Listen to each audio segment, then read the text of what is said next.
얘기가 많이 알려져 있는 파토 원종호 대표님께서 진행해 드리도록 하겠습니다. 네, 부탁드리겠습니다. 보통 외계 생명하면 어떤 생각이 드시나요? 우리랑 다르게 생겼다. 외계 생명은 주로 어디서 보세요? 영화, 그죠? 예, UFO 네, 이런 것들을 통해 접하고, 사실 얼마 전까지만 해도 외계 생명은 우리 상상 속에만 있었습니다. 이렇게 생겼거니, 우리랑 다르겠거니, 어떻게 살겠거니. 그런데 그 분야가 이제는 진지한 과학으로 들어와 있습니다.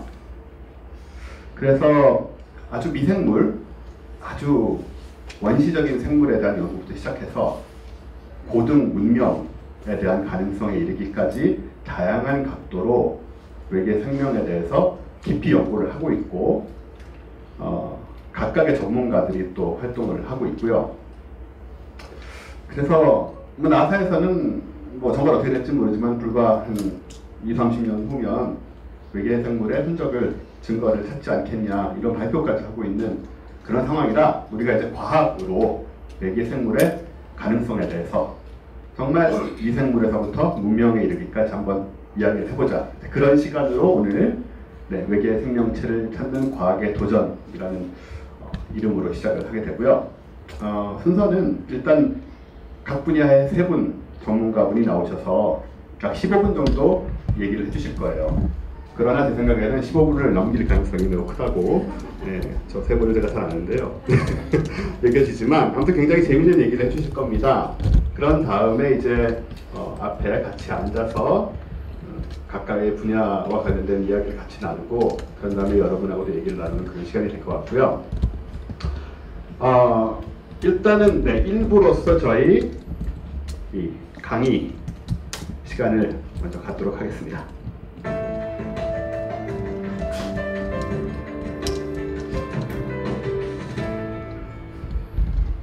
저희 강의는 아마도 간단한 것에서부터 복잡한 것으로 그렇게 순서가 흘러갈 것 같고요. 가장 간단한, 하지만 가장 원초적인, 즉 생명의 조건, 생명은 어떤 조건 하에서 살아갈 수 있나, 지구상에서 어떤 상황에서, 외계라면 또 어떤 조건이 필요할까, 이런 얘기를 해주실 전문가 선생님을 모시겠습니다. 극지연구소의 이유경 박사님입니다. 저는 극지연구소에서 북극의 미생물을 연구하고 있는 이유경이라고 합니다. 한 2주 전에도 다산과학기지 갔다가 왔고요.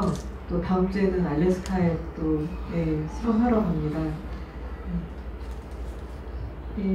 제목은 외계 생명체를 찾아서인데, 우선 외계 생명체를 찾아서 연구를 하고 싶은 게 저희 꿈이지만 시료를 가져올 수가 없어서, 저는 지구상에서 가장 그래도 좀 똑똑한 환경, 왠지 우주 어딘가에 있을 것 같은 환경, 구체적으로는 달이나 화성과 가장 비슷한 환경이 사실 극지거든요. 남극과 북극.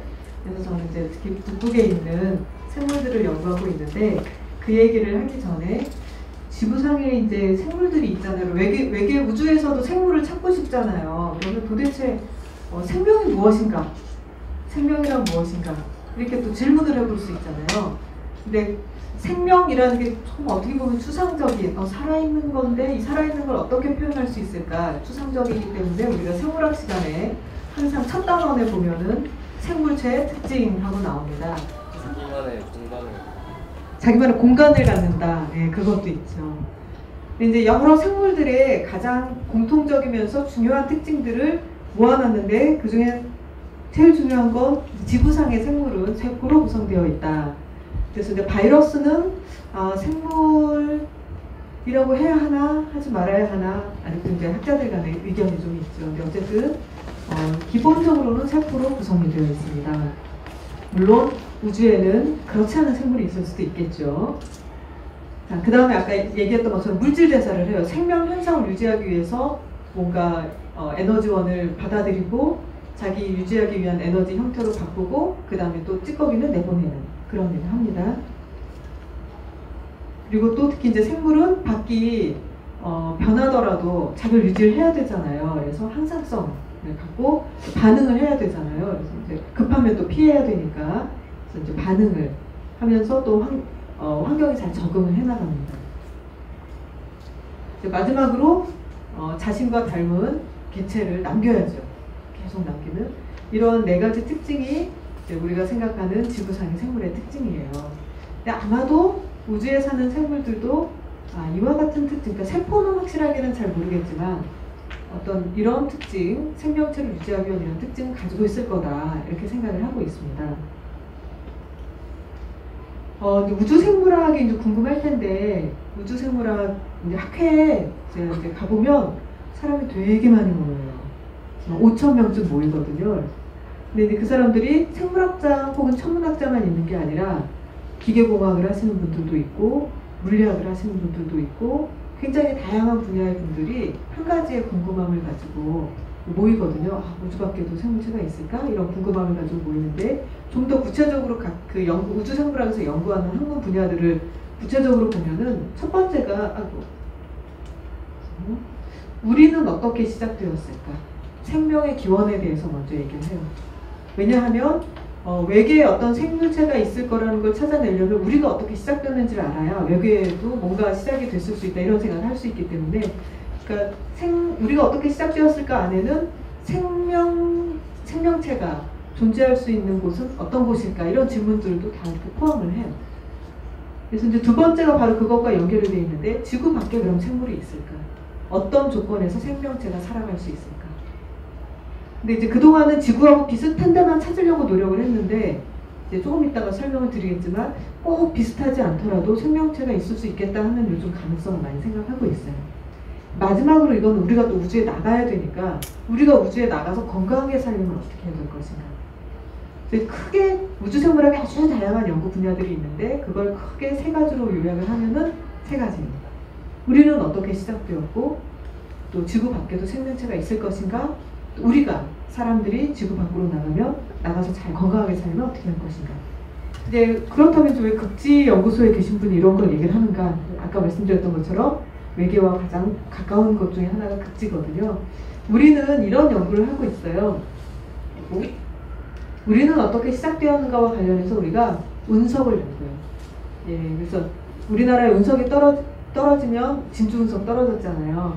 물론 이제 지질자원연구원에서도 그런 것들을 보관하지만 우리는 남극에서 운석을 가져오거든요. 남극은 우리나라는 이렇게 운석이 떨어지면 사람들이 돌인 줄 알고 집 짓는 데 갖다 쓰는데 남극은 다 그대로 있어요. 예, 그래서 가면 또 특히 이제 빙하가 흘러내리면 딱 운석이 모이는 장소가 있어서 그쪽으로 가면은 운석을 찾기가 좋아서 저희가 거의 한 150개 이상 운석을 가지고 있어요. 달에서 온 것도 있고 화성에서 온 것도 있어요. 예. 그 다음에 지구 밖에도 생물이 있을까? 이제 이거는 우리 연구소가 직접 하지는 않지만 극한 환경에서 장비들을 테스트하는 그런 테스트베드로 극지연구소가 테스트베드를 제공하고 있어요. 실제로 이제 우리나라는 아니지만 미국 나사 같은 경우에는 화성에서 탐사할 장비를 만들면 사막과 북극에서 먼저 테스트를 해요. 그 다음에 마지막으로 건강하게 살려면과 관련된 이런 것들도 하는데 특히 이제 극지연구소는 극한 미생물에 대해서 연구를 하고 있습니다. 자, 그러면 다음 중에서 생물이 살 수 있는 환경을 고른다면 어디일까요? 몇 번? 자, 제가 1번부터 해볼게요. 1번이 맞을 것 같아요. 10초 안에. 2번 100m 지역. 3번 끓는 물. 4번 수심 5,000m 심해져. 4번이 제일 많네요. 4번이 제일 많네요. 자, 그러면 정답은 다 살 수 있어요. 다. 그러니까 우리가 생각하는 상상의 한계를 넘죠. 생명체가. 한번 이제 볼까요? 구체적으로. 근데 이거는 물고기예요. 이제 우주 생물학에 관심 있는 분은 다 한 번쯤은 들어보셨을 물고기인데 눈에 잘 보이지 않는. 보니까 사이즈가 한 2mm 정도 되는데 지구상의 모든 공간에 살고 우주 공간에도 살고 그래서 이제 ISS의 우주정거장에 왔다 갔다 하는 그런 비행체 밖에다 매달고 갔어요. 얘네들을 밖에다 노출시키고 갔다 왔는데 살았어요. 왜냐하면 자기들의 그 탈수 현상을 만들고 자기들을 휴면 상태로 만들어가지고 잘 보호할 수가 있어요. 자, 그런 거 하면은 결빙방지 단백질인데 이제 극지 생물에 특히 결빙방지 단백질이 많이 있어요. 이 결빙방지 단백질은 세포 안에 얼음을 형성되는 걸 막아주는 단백질이에요. 그래서 막 0도 이하 막 0도 30도 바람 불면 영하 50도까지 가는데도 생물들이 사실 있거든요. 그 얘네들은 도대체 어떻게 열지 않고 있느냐, 이런 물질을 만들어서 단백질뿐만 아니라 탄수화물도 있고 결빙을 막아주는 그런 것들을 만들어서 세포 내에 축적을 함으로써 얼음이 생기지 않도록 해주거든요. 그래서 이게 결빙방지 단백질이 없는 젤리는 얼렸다가 녹으면 막 흐물어지는데, 결빙방지 단백질을 넣으면 그대로 형태 그대로 유지가 돼요. 그래서 이런 여러 가지, 우리가 또 아직 알지 못하는 여러 가지 생명 현상을 가지고 극한 환경을 유지하고 있구나 하는 걸 알 수가 있죠. 자, 그 다음에 강산. 여기 이게 이 생수, 이게 원래 그 탄광에서 이렇게 금속 물질들이 물에 녹아 나오기 때문에 굉장히 그 환경이 안 좋은데, pH가 1 정도 되는 강산이에요. 염산 수준이죠. 네, 염산, 황산. 그 수준인데 뭔가 이렇게 실처럼 뭐가 이렇게 보이는 거예요. 도대체 저게 뭐지? 하고 봤더니 박테리아들이 뭉쳐가지고 이렇게 있는 거였어요. 그래서 와, 이게 염산에서도 사는 그런 생물이 있구나, 이런 걸 알게 됐어요. 한편 이게 이제 사해 같은 바다에서 맨 처음에 알려진 건데, 이거는 마이크로 알지예요. 마이크로 알지. 그러니까 이거는 박테리아도 아니고 광합성을 할 수 있는 알지인데, 이 알지가 바닷물보다 소금이 10배나 더 많이 있는 그런 짠 물에서도, 우리 막 그런 곳에서도 살아갑니다. 그래서 그 다음에 이제 이 박테리아는 다이노코커스라고 하는데, 원자폭탄 팍 터지고 막 그러잖아요. 그래도 살아남는 박테리아. 엄청난 박테리아. 어떻게 얘네들은 죽지 않고 살아남을까 하고 조사를 해보니까 염색체가 5벌이나 있어요. 그래서 하나가 고장나면 빨리 복구를 해, 나머지 4개가 있으니까 어떻게든 막 복구를 빨리빨리 해서 생명현상을 유지를 해요. 이런 친구는 이렇게 방사능이나 태양에서 오는 여러 가지 태양풍과 여러 가지 그 오는 것들이 있는데, 그거 웬만한 건 다 이겨내겠구나, 그런 생각을 했죠. 자, 이건 이제 심해저. 그러니까 심해저 나왔었잖아요. 심해저.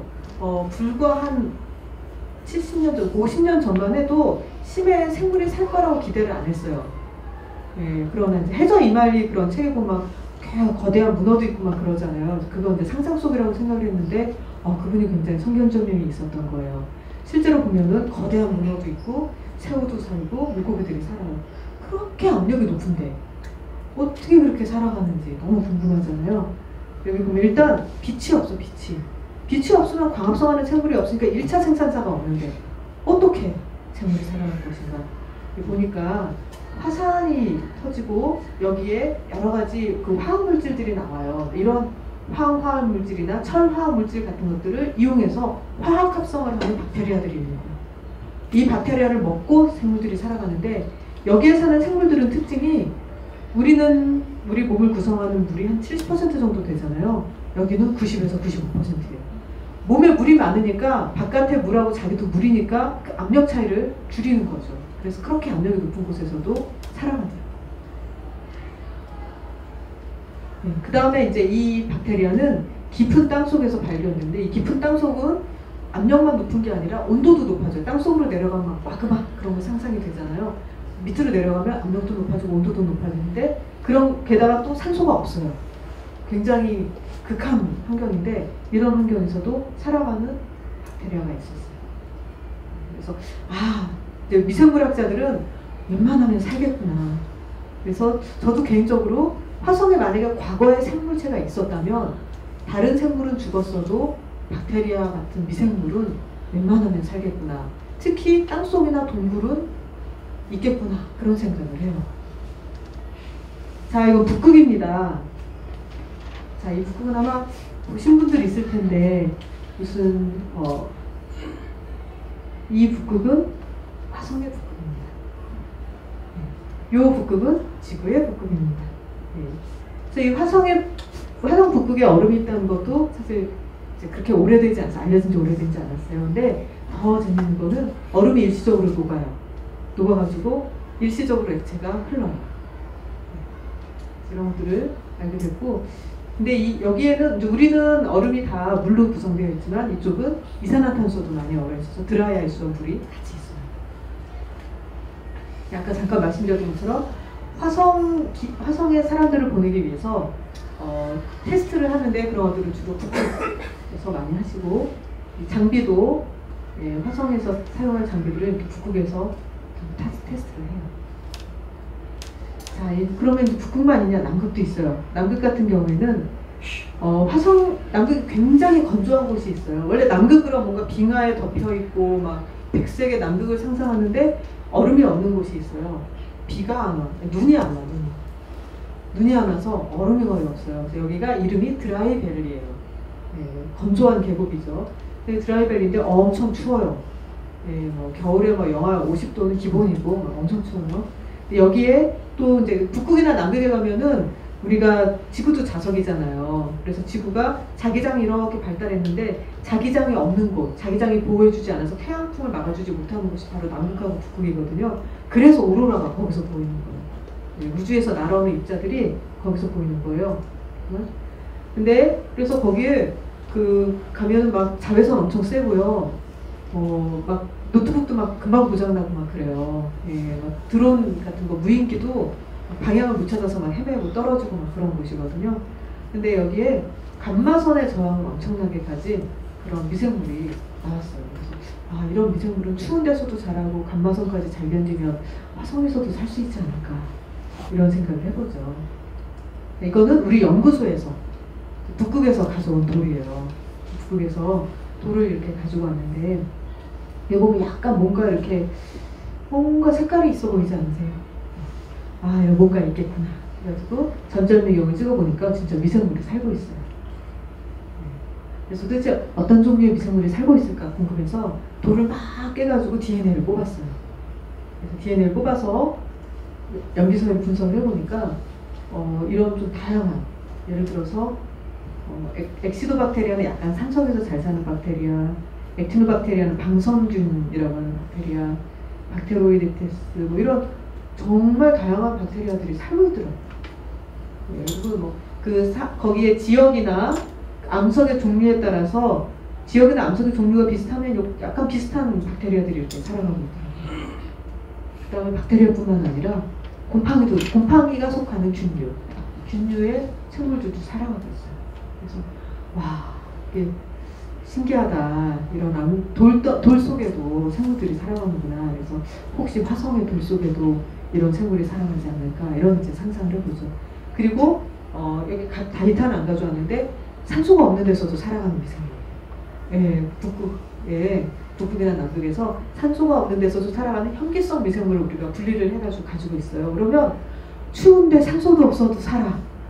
이건 바로 그냥 화성에서 살 것 같아. 그래서 나중에 나사에서 뭐 화성으로 보낼 생물 이런 거 모집하면 내가 반드시 보내리라 뭐 이런 생각을 하고 있고, 나사가 이제 빠르면 2025년, 늦어도 2030년에는 사람을 보내려고 그래요. 그래서 그 전에 무인 뭐 로봇 같은 것도 많이 보내고, 돌아오는 게 확실해야 사람을 보낼 수 있잖아요. 그래서 갔다가 한번 올 거거든요.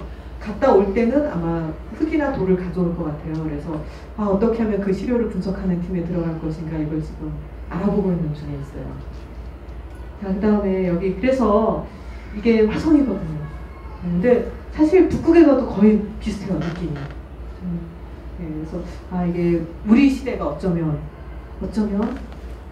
지구 밖에 생명체가 있네요 하는 걸 처음으로 뉴스를 들을 수 있는 세대가 될 수 있지 않을까 이런 기대를 해봅니다. 그 다음에 이제 오늘 그 학생들이 올 것 같아서 고등학생들을 위한 특별 보너스, 우리 연구소에서는 21세기 다산 주니어를 봄에 모집을 해요. 한 2월이나 3월에 공지를 내고 5월 달쯤에 뽑거든요. 근데 해볼만 해요. 그냥 한번 지원해보는 학생들이 많아서 지원서를 잘 쓰는 학생들이 그렇게 많지는 않더라고요. 제가 심사를 들어가 보니까 정성껏 지원서를 쓰면은 1차는 거의 다 합격하겠다 이런 생각이 들었어요. 자, 근데 제가 같이 한번 갔었는데 이 친구들 팁은 뭐냐면 실험하고 싶은 계획서를 쓰는데 직접 할 수 있는 걸 쓰면 굉장히 유리해요. 게다가 내가 약간 예비 실험을 해봤다? 거의 확실해요. 그러니까 한번 도전을 해보면 좋을 것 같아요. 네, 이상입니다.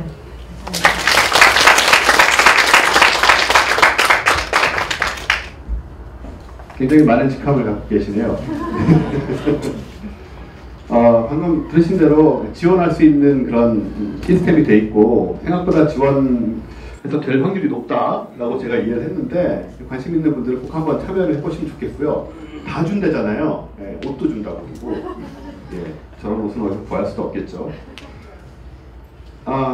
이우영 박사님께서 해주신 얘기는 주로 이제 생명체의 기본, 생명체가 어떤 데서 살 수 있나.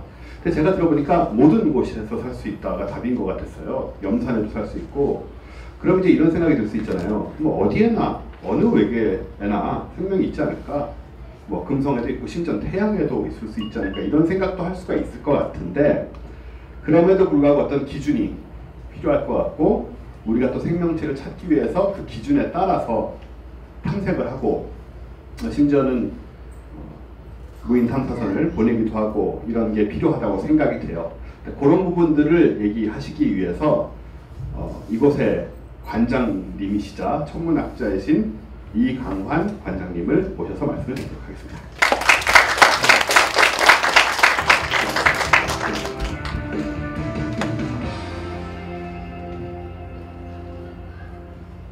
네. 예, 박사님은 천문학자인데 어떻게 자연사박물관장이 되십니까?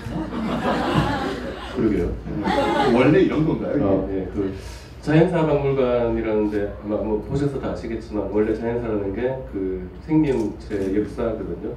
근데 이제 그 생명체 역사가 시작이 되면 우주 탄생부터 시작이 되기 때문에 네. 대부분의 해외 유명 자연사박물관은 우주 탄생부터 시작을 하고 천문학 분야가 굉장히 강한 전통을 가지고 있습니다. 그래서 자연사 우리나라 이제 자연사박물관에도 지금까지는 전문 분야가 별로 없었는데 제가 좀 강화를 하고자 자연사박물관. 네, 기대가 큽니다. 네.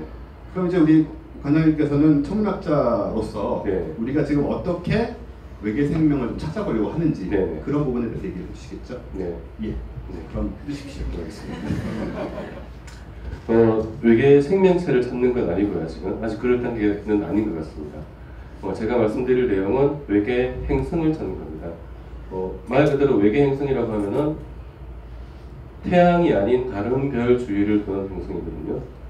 있을 것 같아요? 없을 것 같아요?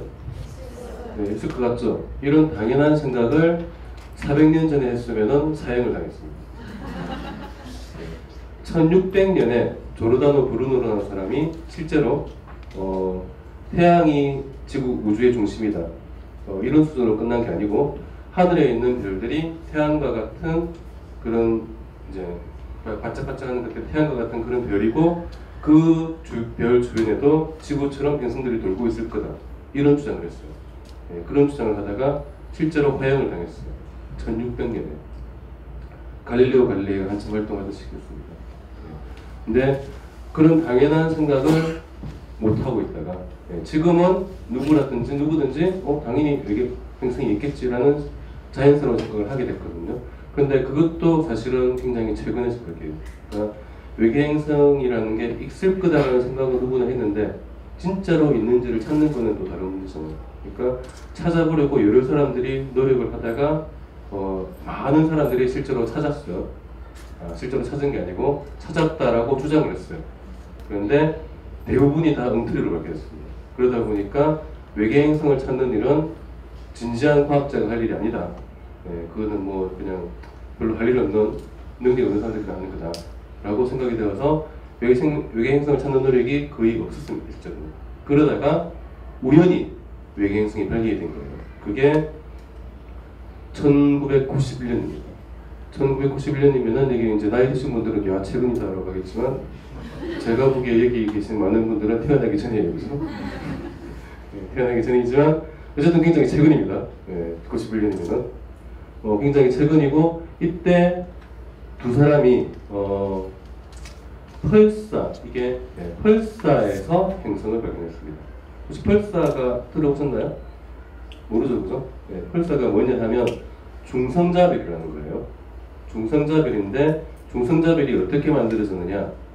별이 죽을 때 아주 질량이 큰 별이 죽을 때 폭발을 한 다음에 남은 별은 중성자별이 되거나 블랙홀이 됩니다. 그러니까 그러니까 별이 죽었을 때 마지막 단계예요. 마지막 단계고 중요한 건 죽기 전에 폭발을 해야지 만들어지는 거예요. 폭발을 하고 만들어지는데 거기에 행성이 있는 거예요. 그런 생각을 아무도 못한 거죠. 그러니까 당연히 있을 거라는 생각을 못했는데 보니까 행성이 발견이 됐습니다. 이게 발견이 된 게 행성을 찾으려고 한 게 아니고 그냥 펄사를 연구하다 보니까 펄사라는 건 회전을 굉장히 빠른 속도로 하는 거거든요. 이게 어느 정도 빠르냐면 1초에 한 바퀴, 느린 건 1초에 한 바퀴, 빠른 건 1초에 100바퀴, 더 빠른 건 1초에 1000바퀴도 돌아요. 어마어마하게 빨리 도니까 시간이 어마어마하게 정확해요. 그러니까 그게 시간의 정확성 정도가 원자 시계로 쓸 수 있을 정도로 정확한데 그 주기를 측정을 해보니까 미세한 변화가 생기는 겁니다.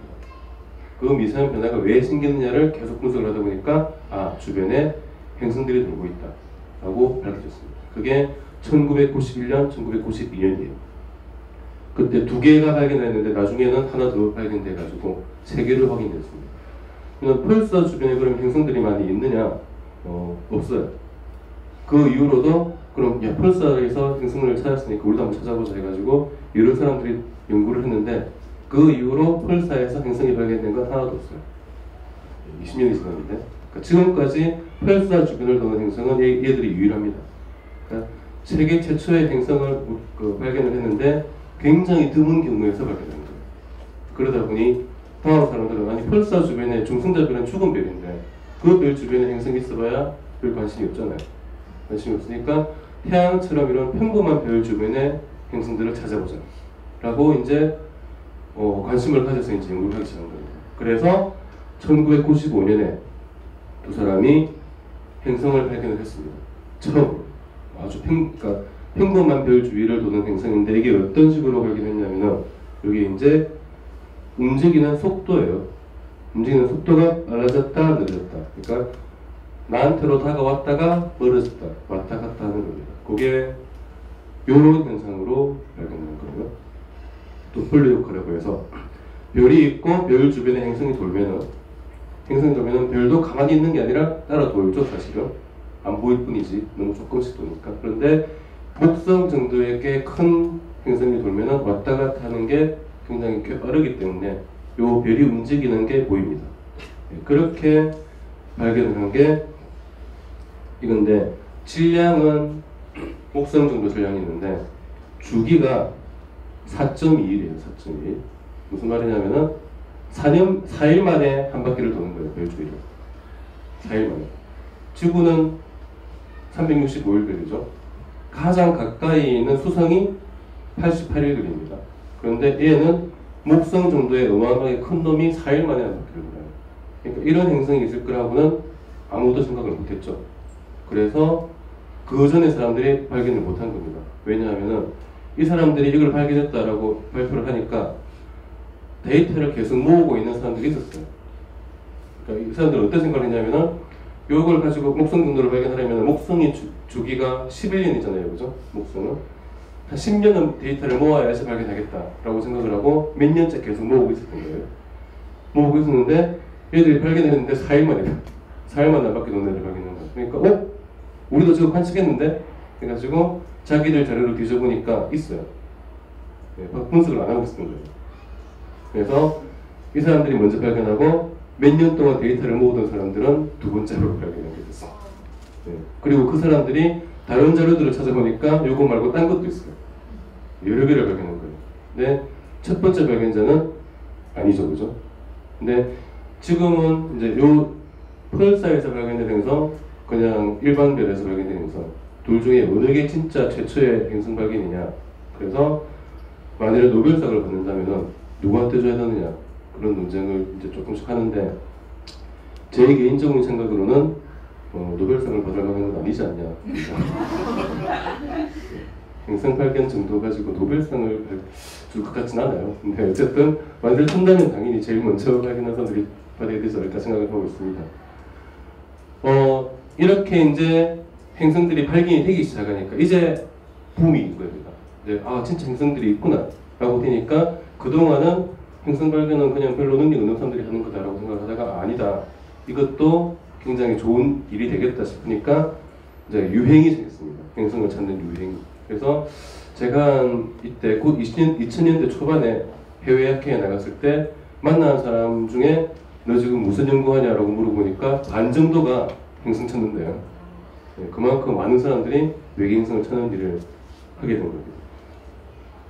그 중에 이제 가장 많이 발견하는 방법이 도플러가 왔다 갔다 하는 거는 이제 스펙트럼을 관측을 해야 되는 건데 그게 아니고 이런 식으로 보는 겁니다. 이 그림만 봐도 어떻게 되는지 알겠죠? 예. 행성이 별 앞으로 지나가면은 이 별빛, 이 행성이 별빛을 가리기 때문에 어두워집니다. 그렇게 어두워지는 걸 보고 그리고 이게 진짜 행성이라면은 계속 돌겠죠, 그죠? 계속 돌 테니까 이게 계속해서 반복이 됩니다. 이게 한 3번 정도 반복이 되면은 아, 전 행성이다 라고 보고 이제 크기나 이런 것들을 계산을 하는 거죠. 그래서 행성을 찾는 거예요. 이게 어느 정도 가려지냐면은 생각해보면 돼요. 목성이 태양보다 10분의 1 크기예요, 그죠? 10분의 1 크기가 앞으로 지나가면은 면적이니까 100분의 1 가려지죠. 1% 어두워집니다. 1% 정도 어두워지는 건 지상망원경으로도 관측이 돼요. 네. 여러분들 혹시 천체망원경 괜찮은 거 있으면은 그걸로도 관측이 됩니다. 그러니까 어려운 게 아니에요. 근데 이제 문제는 지구 같은 게 앞으로 지나가면은 지구는 태양의 100분의 1이잖아요, 그죠? 크기가. 얘는 면적이면은 예, 만분의 1이 됩니다. 만분의 1만큼 가려지는 거예요. 만분의 1만큼 어두워지면은 이게 어느 정도냐면은 1km 정도 떨어진 곳에 자동차 헤드라이트 앞으로 파리 한 마리가 있잖아요. 그러면 딱 그 정도 어두워져요. 그런데 그걸 찾아요. 그걸 찾아서 외계 행성을 찾는 겁니다. 그렇게 하고 있는 것이 케플러 우주망원경입니다. 이게 2009년에 발사가 돼서 2015년까지 작동을 하다가 최근에 고장이 나서 작동을 멈췄다가 어떻게 이것도 재밌는 얘기인데 어떻게 고장이 났냐면은 휠이 그러니까 자세를 잡는 휠이 3개가 있어야지 제대로 자세를 잡을 수 있어요. 근데 얘는 4개를 가지고 있어요. 그래서 올라가자마자 하나가 고장났어요. 3개만 가지고는 되어 있어요. 어쨌든. 근데 2015년에 나머지 하나가 또 고장이 난 거예요. 그럼 자세가 안 잡히죠, 그죠? 그래서 관측이 힘든데 과학자들이 어떤 아이디어를 했냐면 하나가 더 있으면 되잖아요. 그 하나를 태양빛을 받으면은 햇빛을 받으면 광압이라는 게 생깁니다. 빛의 압력이 생겨요. 그 빛의 압력을 3번째 이 휠로 이용을 한 거예요. 자세를 잘 조절해가지고. 그러니까 그 광압을 이용해서 2개 휠하고 광압 3개 휠 가지고 또 관측을 하고 있어요. 또 죽었다가 다시 부활한 겁니다. 근데 이제 정밀한 조정은 안 되기 때문에 예전만큼은 활동을 잘 못하고 어쨌든 꾸준히 활동을 하고 있고 그래서 지금까지 제가 7월 26일 그저께 날짜로 조사를 해보니까 케플러 우주망원경이 후보를 발견한 게 4,700개 행성으로 확인한 게 2,327개입니다. 행성으로 그러니까 현재까지 케플러 우주망원경이 발견한 행성이 2,327개 현재까지 전체 외계 행성 발견한 거는 3,477개 이틀 전 자료예요. 그러니까 어마어마하게 많아요. 그런데 이 2,327개는 케플러가 발견한 거라고 했죠. 그게 어디에서 발견한 거냐? 하늘 중에서 요만큼입니다. 네, 백조자리가 하늘에 이렇게 있으면은 그거에 요만큼이니까 대략 손바닥 펴서 가려지는 정도예요. 손바닥을 펴서 가려지는 정도 면적 안에서 찾은 게 2,327개예요. 그것도 이거는 케플러는 앞으로 지나가야지 보이잖아요, 그죠? 이렇게 도는 게 아니고 이렇게 도는 것도 있을 거 아니에요. 이런 건 어떻게 찾을까요? 네, 못 찾아요, 이런 건. 네, 그런 거는 못 찾은 거예요. 그런 거는 포기하고 앞으로 지나가는 것만 찾았는데 2,300개를 찾은 겁니다. 요 안에서.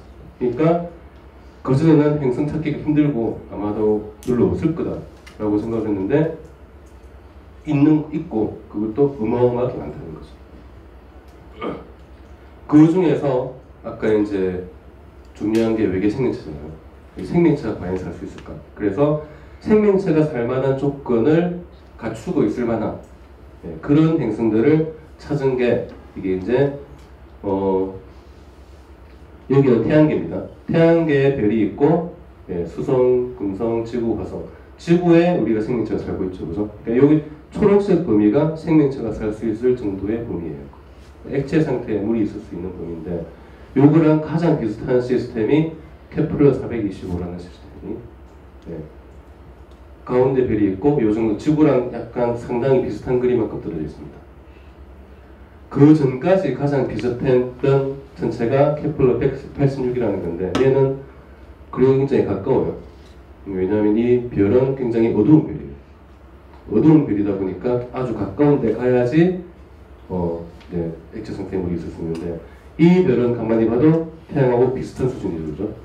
태양하고 비슷한 수준에 지구랑 거의 비슷한 거리만큼 떨어져 있고 크기는 지구보다 1.6배 정도 큽니다. 커서 아마 중력도 꽤 세고 하겠지만 제가 보기에는 이 행성에는 아마도 아까 유기현 박사님이 말씀하신 그런 박테리아 정도는 충분히 살 수 있지 않을까. 그렇다면은 그 지적 생명체도 살 수 있지 않을까라는 생각을 하고 있습니다. 자, 근데 외계 행성을 찾는 분야에 있어서는 우리나라가 굉장히 앞선 그 역할을 하고 있습니다. 이게 중력 렌즈라는 걸 제가 설명할 텐데 중력 렌즈를 이용해서 첫 외계 행성을 발견한 게 우리나라 연구진들입니다. 충북대 한정호 교수님이랑 한국천문연구원의 박등건 박사님 두 분이 중력 렌즈 현상이라는 이때 설명을 할 건데 그 현상으로 첫 외계 행성을 발견했고 또 하나가 별 2개 주위를 도는 행성을 이게 이제 스타워즈의 타투인 행성이 그렇게 되어 있죠. 그죠? 별 2개를 주위를 도는 행성을 또 우리나라에서 처음 발견했습니다.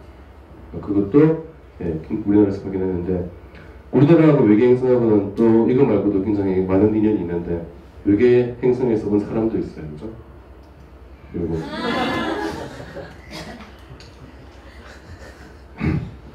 보셨죠? 그죠? 예, 외계 행성에서 왔잖아요.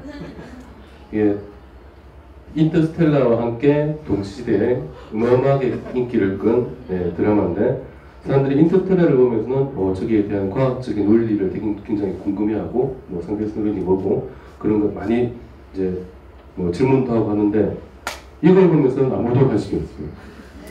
제목은 분명히 별에서 온 그대인데 별에는 아무도 관심이 없고 그대한테는 관심이 있어요. 그대는 다 알잖아요. 지금 누군지 도민준이고 그죠? 도민준이고 얘가 어떤 능력을 가지고 있는지도 알고 그런데 퀴즈 이 도민준이 온 별 이름 아는 사람 별 이름 모르죠? 알 리가 없어요. 드라마에 나와요. 드라마에 나오는데 진짜 아무도 관심이 안 가져요. 도민준이 자기 입으로 내가 여기에서 왔다라고 얘기하는데 아무도 관심이 없어요. 얘가 어디서 왔는지는 관심이 없거든. 그죠? 지구에 있는 게 중요한 거죠. 어디서 왔냐면은 여기서 왔습니다. 드라마에 나와요. 도민준이. 이 드라마 하면 제가 직접 캡처한 겁니다. KMT 18405. 보통 외계 이제 행성이나 별 이거 사실 이름 잘못 붙인 거예요. 잘못 붙이지만 기본적인 규칙은 맨 앞에 아까 케플러 뭐뭐 나왔죠, 그죠? 근데 케플러 마운딩이 발견한 거거든요. 케플러 마운딩이 발견했기 때문에 케플러가 이름이 붙은 거예요. 그러면 KMT라는 마운딩이 있다는 얘기죠. 드라마에 나왔습니다. 도민준이 온 별 이름이에요. KMT 마운딩이 진짜로 있을까요? 그게 있어요. 그게 바로 KMT가 코리아 마이크로렌징 텔레스콥. 요겁니다. 한국 거예요. 한국 천문연구원에서 만든 마운틴입니다. 천문연구원에서 만들어서 칠레, 남하고 호주 세 군데 나라에 각각 한 대씩 똑같은 걸 만들어요. 그리고 한 곳만 집중적으로 관측합니다. 한 곳만 집중적으로 관측을 해서 외계 행성을 찾는 일이에요. 그러니까 지금까지 외계 행성을 찾았다 그러면 대부분이 케플러 마운딩이 찾은 거였어요. 그런데 앞으로는 외계 행성을 찾았다 그러면 가장 많이 나올 망원경이 이 KMT 망원경입니다. 여기서 이제 어려운 용어가 마이크로렌징인데 오늘 이제 고등학생들을 오셨으니까 하나만 딱 배우고 가면 돼요. 마이크로렌징이 뭐냐? 이거보다 여기 이제 지구에서 별을 보는데 멀리 있는 별을 봅니다. 그럼 여기에서 별에서 빛이 관측이 되겠죠, 그죠? 그런데 이 별 앞으로 다른 별 하나가 지나갑니다. 별 앞으로 싹 지나가요. 그러면 별빛이 가다가 이 다른 별 때문에 휘어져서 돋보기 역할을 하게 됩니다. 이 앞에 별이. 그래서 렌즈처럼 돼가지고 별빛이 밝아져요. 이거 굉장히 어려운 내용인데 전부 다 안 해드실 끄떡끄떡하네. 굉장히 어려운 일반 상대성 이론 내용이에요. 그래서 근데 다 알잖아요. 상식적으로 이해가 되죠. 일반 정대성 이론에 의해서 빛이 밝아집니다. 밝아지니까 얘가 가만히 보고 있다가 갑자기 가서 밝아져. 이유 없이. 그러면은 얘는 앞으로 변화가 살짝 지나가는 거예요. 이거 알 수 있습니다. 그런데 얘가 그냥 지나가면 살 밝아졌다 어두워져요 그냥. 그런데 이 앞에 있는 별 앞에 별이 배우 주변에 행성이 막 돌고 있어요. 얘도 질량을 가지고 있으니까 얘도 빛을 휘게 만들어요. 그런데 얘 역시 얘만 있어가지고는 너무 작으니까 표가 안 나겠죠, 그죠? 그런데 자 돋보기를 보는데 돋보기에 빛이 통과되면 꺾이는 게 보이겠죠? 돋보기가 아주 작아요. 잘 안 보이겠죠? 그런데 큰 돋보기 위에 작은 돋보기가 있어요. 그러면은 통과하면 보일까 안 보일까요? 쉽게 보입니다. 그러니까 그렇게 앞에 행성이 하나 지나가면은 이 돋보기 위에 먼지가 낀 것처럼 빛을 흐트리기 때문에 밝기 변화가 약간 달라집니다. 그렇게 해서 행성을 찾는 거예요. 굉장히 수준 높은 방법이에요. 그죠? 그렇게 실제로 이제 행성을 찾으면은 그림을 그리면은 밝기를 보고 있는데 싹 밝아지는데 혼자 있으면 이 점선에 따라 밝아져야 될 것이 행성들이 있으니까 이런 것들이 이상하게 탁탁탁탁 돼가지고 밝기 변화가 생깁니다. 그러면은 이걸 계산으로 시뮬레이션을 해서 탁탁 맞춰가지고 아 여기에는 질량 얼마짜리 행성 몇 개가 있다. 이런 식으로 찾아내는 거예요. 이런 식으로 찾아낼 거기 때문에 아마 앞으로 가장 많은 외계 행성을 찾는 망원경은 KMT 망원경이 되지 않을까. 그리고 외계 행성이 지금 이제 있다는 게 밝혀졌는데 도대체 얼마만큼 있느냐? 요만큼 있다라고 보고 있습니다. 이게 상상도인데 별마다 다 있어요. 지금은 그렇게 생각해요. 지금은 모든 별이 거의 모든 별이 예외가 아닌 이상 행성을 다 갖고 있을 거다. 옛날에는 한때는 행성이 있는 게 예외일 거다라고 생각을 했었는데 지금은 행성이 없으면 그게 예외예요. 행성은 분명히 대부분이 다 가지고 있고 그 중에 또 상당수가 지구 같은 비슷한 환경의 행성이 있을 거다라고 봅니다. 그러면은 뭐 생명체가 있을 거냐? 모르죠. 네, 모르지만 아마도 그럼 지구와 같은 정도의 행성이 몇 개쯤 있느냐? 우리 은하에만 대략 100억 개 정도 있을 겁니다. 지구랑 비슷한 정도의 환경. 100억 개 중에서 지구에만 생명체가 있다라고 생각하기는 힘들겠죠, 그죠? 그래서 이제 그러면은 이런 외계 생명체가 있다면은 얘들을 실제 외계 생명체를 어떻게 찾을 거냐? 네, 그 얘기는 다음 이명희 교수님 해주실까요? 네, 저는 여기까지 있습니다.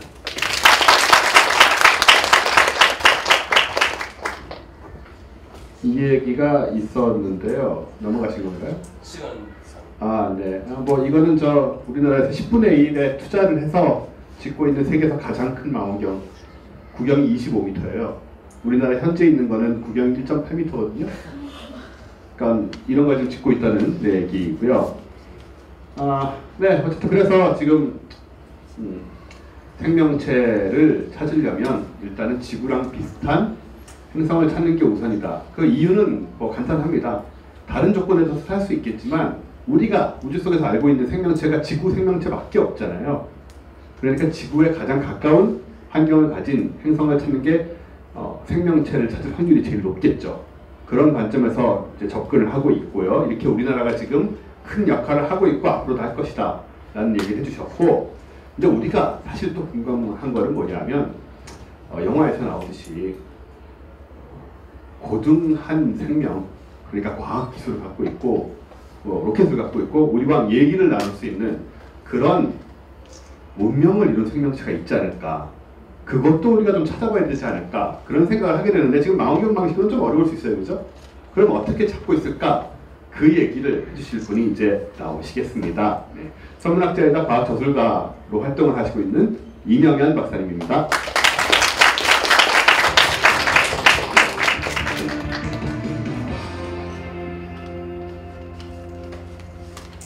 네, 안녕하세요. 지금까지 얘기 들어보신 거 보면 이유경 박사님이 이제 극한 지방에 있는 그런 생명체를 했는데, 실제로 이제 과학자들 화성을 타겟으로 하고 있어서 굉장히 많은 탐사선들이 가요. 그리고 실제로 올 3월에도 엑소마스라고 하는 유럽 우주국에서 쏜 탐사선이 갔거든요. 그리고 2018년에 엑소마르스가 한 세트가 더 가고 2020년에는 그 마르스 2020이라고 하는 그 미국의 탐사선이 가고요. 그것들의 궁극적인 목적은 그 이제 화성에서의 뭐 미생물, 박테리아 이런 걸 찾는 거고요. 그래서 그 디데이를 그쪽으로 보고 있는 것 같아요. 그래서 이건 뭐 운이 좋으면 금방 발견할 수도 있고요. 운이 나빠도 어쨌든 지속적으로 가서 그 뭐 빠르면 2018년, 20년 이런 때 조금 늦어지더라도 뭐 이번 세기 내에는 발견할 거라고 아마 대부분의 과학자들이 생각하는 것 같아요. 그리고 그 이제 지금 말씀하신 이제 외계인이 있느냐 하는 건데 그 태양계 내에서는 외계 생명체가 박테리아나 미생물 같은 게 발견될 것이라고 하는 데는 거의 대부분의 과학자들이 동의하는 것 같고 시간의 문제와 기술의 문제라고 보는 것 같은데 그럼 외계에 있는 태양계 내에 있을까? 아마 거의 대부분의 과학자들이 없을 거라고 그 컨센서스를 갖고 있는 것 같아요. 그 최소한 우리 정도의 문명을 가지고 또 지능을 가지고 있는 그렇다면 이제 어디서 찾아야 되느냐 하면 지구 태양계 바깥에 있는 어떤 행성에서 찾아야 될 거 아닙니까? 조금 전에 이가은 박사님이 발표하신 것처럼 그 외계 행성 중에서도 또 지구라고 하는 환경에 생명체가 있는 걸 우리가 알았으니까 지구와 비슷한 행성들을 이제 타겟을 해서 찾는 그런 방법들을 최근에 쓰고 있어요. 오늘은 저는 그 외계 지적 생명체, 외계인을 찾아 나가는 그 방식에 대해서 잠깐 말씀드리고 그 현재 어떤 상황인가를 말씀드리고 대부분의 시간을 지금부터 벌어질 일들을 말씀을 드리면서 어쩌면 우리가 화성에서 그 박테리아나 미생물을 발견하는 첫 인류의 세대가 될 수도 있고 또 어쩌면 그 정말 꿈만 같은 그 사이언스 픽션만 같은 외계 지적 생명체의 흔적을 발견하게 될지도 모르겠다 하는 말씀을 좀 드리겠습니다. 네. 그 지금 보신 게 논문인데요. 요걸 보시면 1959년이에요. 제가 이 외계 지적 생명체 할 때 꼭 요거로 시작을 하는데요. 1959년도에 네이처라고 하는 그 저널에 실린 논문인데 제목을 보시면 인터스텔라도 나오죠. 인터스텔라는 그 항성간 별과 별 사이라는 뜻이에요. 그러니까 아까 말씀드린 대로 태양계 내에서는 지적 생명체 찾을 가망이 없다고 생각을 하고 그럼 다른 태양계에서 찾아봐야 되는데 커뮤니케이션, 설치. 그러니까 이때 천문학자 두 사람이 1959년에 논문을 내면서 그 외계 생명체, 외계인을 어떻게 찾을 것인가 하는 과학적인 방법을 제안을 했어요. 근데 이 방법을 제안한 것을 잠깐 설명을 드리면 이런 겁니다. 1959년이 되면 2차 세계대전이 끝나고 그 당시에 이제 막 그 비행기 감시하고 이러던 레이저 같은 것들이 다 전파 안테나거든요. 이런 것들이 많은 안테나들이 이제 과학적으로 넘어와서 그 왔고 또 전쟁 중에 그런 데 종사하던 그 전파 천문학자, 전파 과학자들이 다 학교로 연구소로 돌아왔어요. 그래서 전파 망원경을 사용해서 뭐를 할 수 있는 그런 그 물적 토대들이 생겨났었고요. 그 다음에 이런 생각을 한 겁니다. 이 두 사람이 만약에 그 지구상에서 뭐 외계인들이 와서 그 지구에 자기네 입장에서 외계인들이 있는지를 살펴보려고 하면 어떻게 볼까? 그 바깥에서 이렇게 보는 거예요. 가보면 좋겠지만 너무 머니까 이제 가볼지 못하는데 외계인이 뭐 왔다고 해도 좋고 자기네 망원경을 가지고 본다고 할 때 만약에 200년 전에 또는 150년 전쯤에 외계인들이 지구 근처를 왔거나 그 관측을 했다 그러면 지구에서 나오는 전파 신호를 보면 그 전부 태양의 이제 빛을 지구는 반사하지 않습니까? 전파도 반사를 해요. 근데 반사하는 그런 것을 보니까 자연 상태에서 나오는 전파 신호들만 보고 있을 거예요. 왜냐하면 150년 전에는 200년 전에는 핸드폰도 없었고 텔레비전도 없고 라디오도 없어요. 핸드폰, 라디오, 텔레비전 이런 게 전부 다 그 우리가 만들어낸 인공적인 전파 신호거든요. 그런데 지금 외계인들이 지구를 관측을 하면 태양의 전파를 반사하는 자연적인 전파 신호 이외에 핸드폰에서 삐져나오는 신호, 텔레비전 신호, 라디오 신호들이 막 삐져나올 거예요. 심지어는 거의 매년 어떤 형식이 되었던 지구에 있는 사람들이 신호를 만들어서 외계인을 향해서 인위적으로 막 보내요. 우리를 알아달라고. 그래서 그런 인공적인 신호들이 나오잖아요. 그럼 그거를 보면 어떻게 생각을 하느냐면 여기에는 인공적인 전파 신호를 만들려고 그러면 핸드폰, 라디오, 텔레비전 같은 과학 문명의 기기가 필요하잖아요. 그럼 그런 기기를 만들어낼 수 있을 정도의 지적인 능력이 있어야 되는 거죠. 그래서 그런 지적인 능력이 있는 어떤 것들이 살고 있겠구나 이렇게 추측을 할 수 있다는 거죠. 똑같이 외계 지적 생명체가 살고 있다면 그들은 과학기술 문명을 발전시켰을 것이고, 최소한 우리 정도 지적 능력이 있다면 그들은 분명히 핸드폰도 사용할 것이고, 뭐 이렇다고 하는 추론을, 개연성 있는 추론을 할 수가 있는 거죠. 그럼 그런 추론을 하면 이제 방법이 나옵니다. 어떤 행성들을 바라볼 때, 특히 아까 말씀하신 대로 우리 은하 안에만 굉장히 많은 태양계와 비슷하고 그 지구와 비슷한 행성들이 많이 있는데, 특히 그런 행성들을 좀 타겟을 해서 보게 되면 거기서 있을 확률이 많으니까 집중적으로 여기서 전파 망원경을 가지고 지구상에서 가볼 수가 없으니까 멀어서 그런 인공적인 전파 신호가 나오는지를 찾아보자는 거예요. 인공적인 전파 신호를 찾는 방법은 원리상으로는 간단합니다. 전파 신호가 막 섞여서 오잖아요. 그럼 그 중에서 만약에 그 태양이라고 하는 별의 특성을 알고 있고, 그러니까 그런 태양의 것을 반사를 해서 나오는 자연적인 전파 신호의 어떤 패턴이라든가 물리적 성질을 알고 있어요. 그러면 전파 천문학자들한테는 자연에서 나오는 전파 신호가 신호잖아요. 그리고 만약에 여러분들의 핸드폰 신호 이런 건데 잡음이 될 거 아닙니까? 그런데 이 외계인을 찾는 그 과학자들한테는 자연의 신호가 잡음인 거예요. 그래서 보통 어떤 신호에서 잡음을 제거하지 않습니까? 역으로 그 전파 신호가 왔는데 거기서 우리가 알고 있는 별의 특성에 따른 전파 신호를 제거를 하는 거예요. 잡음을 생각하고. 그러고 났는데도 불구하고 어떤 신호가 보인다 그러면 인공적인 신호라고 의심할 만하잖아요. 그러니까 그런 신호들을 찾아보는 작업을 하자고 하는 게 이 사람들의 제안입니다. 더군다나 그 당시에 널려있던 전파 망원경을 가지고 있으면 얼마나 멀리 떨어져 있는 그 행성에서 얼마나 강한 전파 신호를 내는 집단들을 찾아낼 수 있을까 하는 것들을 제안을 했습니다. 그래서 이게 그 외계 지적 생명체를 찾는 지난 50년, 60년 동안의 전략이 됐어요. 그래서 그 지난 그 5, 60년 세월 동안 한 100개 정도의 외계 지적 생명체를 찾는 프로젝트가 있었어요. 전파 망원경을 가지고 하는 것도 있고, 제가 좀 이따 말씀드리겠지만 좀 다른 방식도 있는데 전략은 똑같습니다. 전파 망원경을 더 크게 만들고 거기에 더 민감한 그 수신 장치를 만들어서 그 관측을 하는 겁니다. 근데 외계 행성이 1991년, 95년에 발견되기 시작했잖아요. 근데 1959년부터 이걸 했으니까 그전에는 외계 행성이나 또 지구랑 비슷한 행성을 찾는 작업을 할 수가 없겠죠. 그래서 주로 태양이랑 비슷한 별들을 관측을 했어요. 왜냐하면 그런 별들 주위에는 지구와 비슷한 행성이 있을 개연성이 높으니까. 그래서 그렇게 집중적으로 관측을 해왔습니다. 여기 뭐 여러 가지 있는데 이런 큰 전파 망원경들을 사용을 해서 했어요. 그 전략은 똑같습니다. 일단 그 별에서 나오는 고유한 자연적인 전파 신호는 제거를 하고 그 다음에 인공적인 신호를 찾는다. 그게 전략이에요. 굉장히 간단하죠. 그렇게 해서 끊임없이 1960년부터 실질적으로 관측을 해서 그런 프로젝트가 100개가 넘어요. 넘는 식으로 했는데 결론은 뭐냐?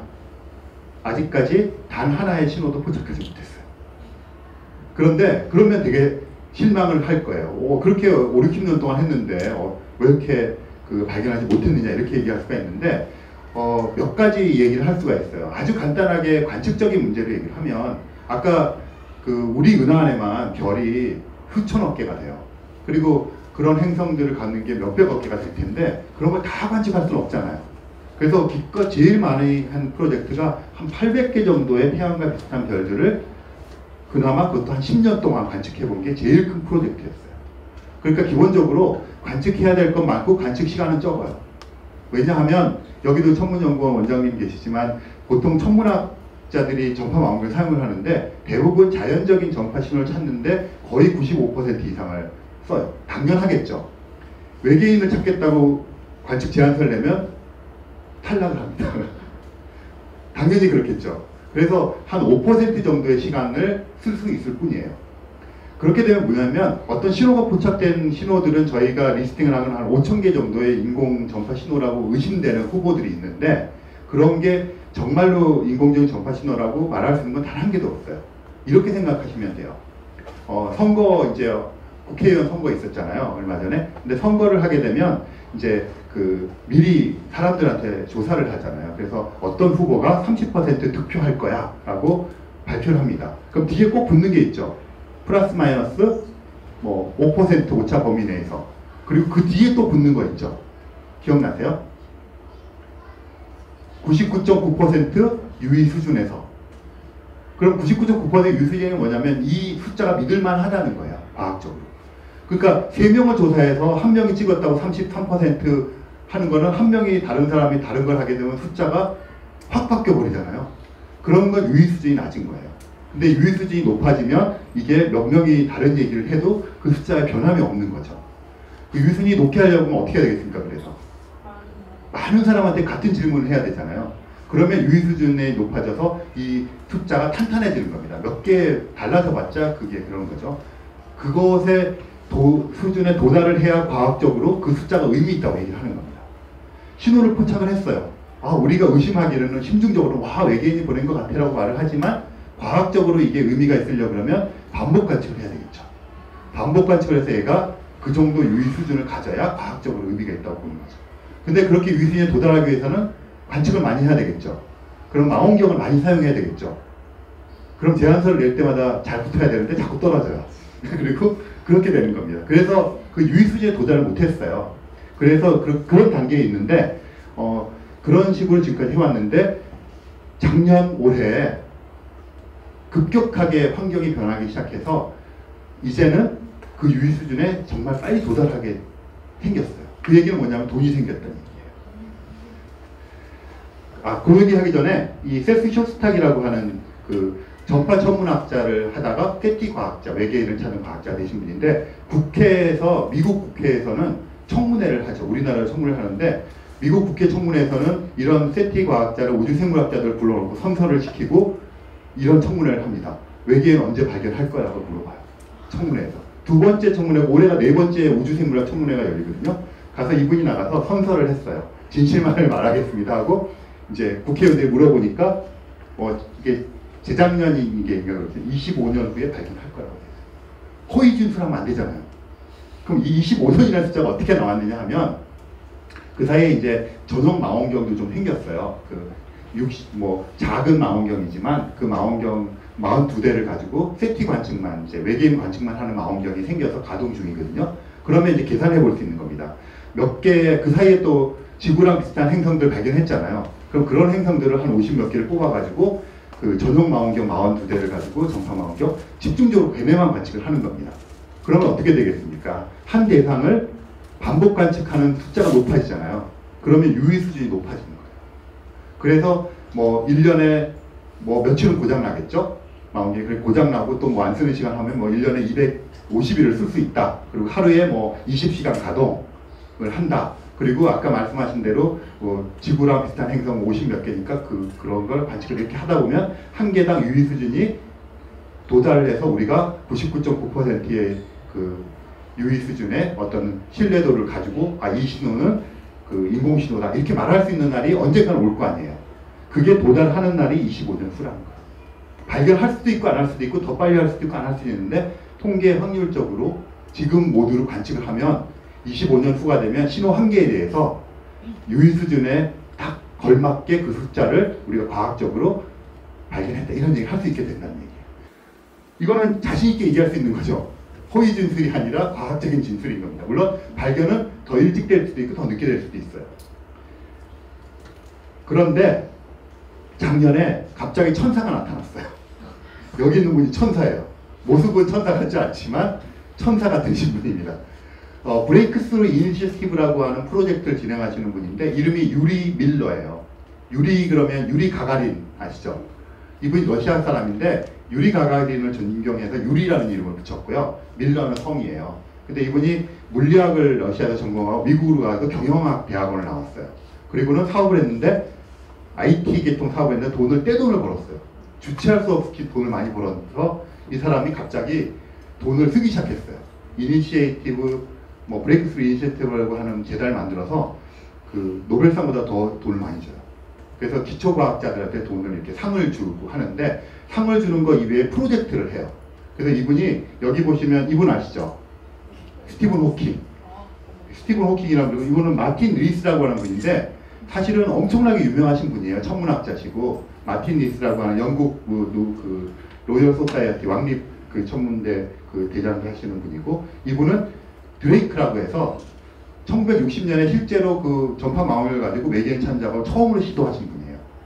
세티 연구소 소장도 하셨고요. 이분은 누군지 아세요? 여자분이신데 어떤 분의 세 번째 부인이자 미망인이에요. 어떤 부의 세 번째 미망인이자 부인일까요?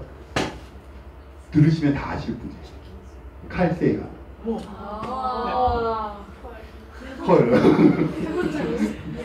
네, 이분이 친한 유일한 그 한국의 천문학자가 한 명 있거든요. 누굴까요? 네,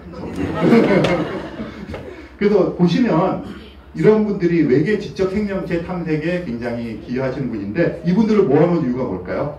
이분이 지금 돈을 주는 걸 발표하고 10년 동안 1,200억 원을 기부했어요.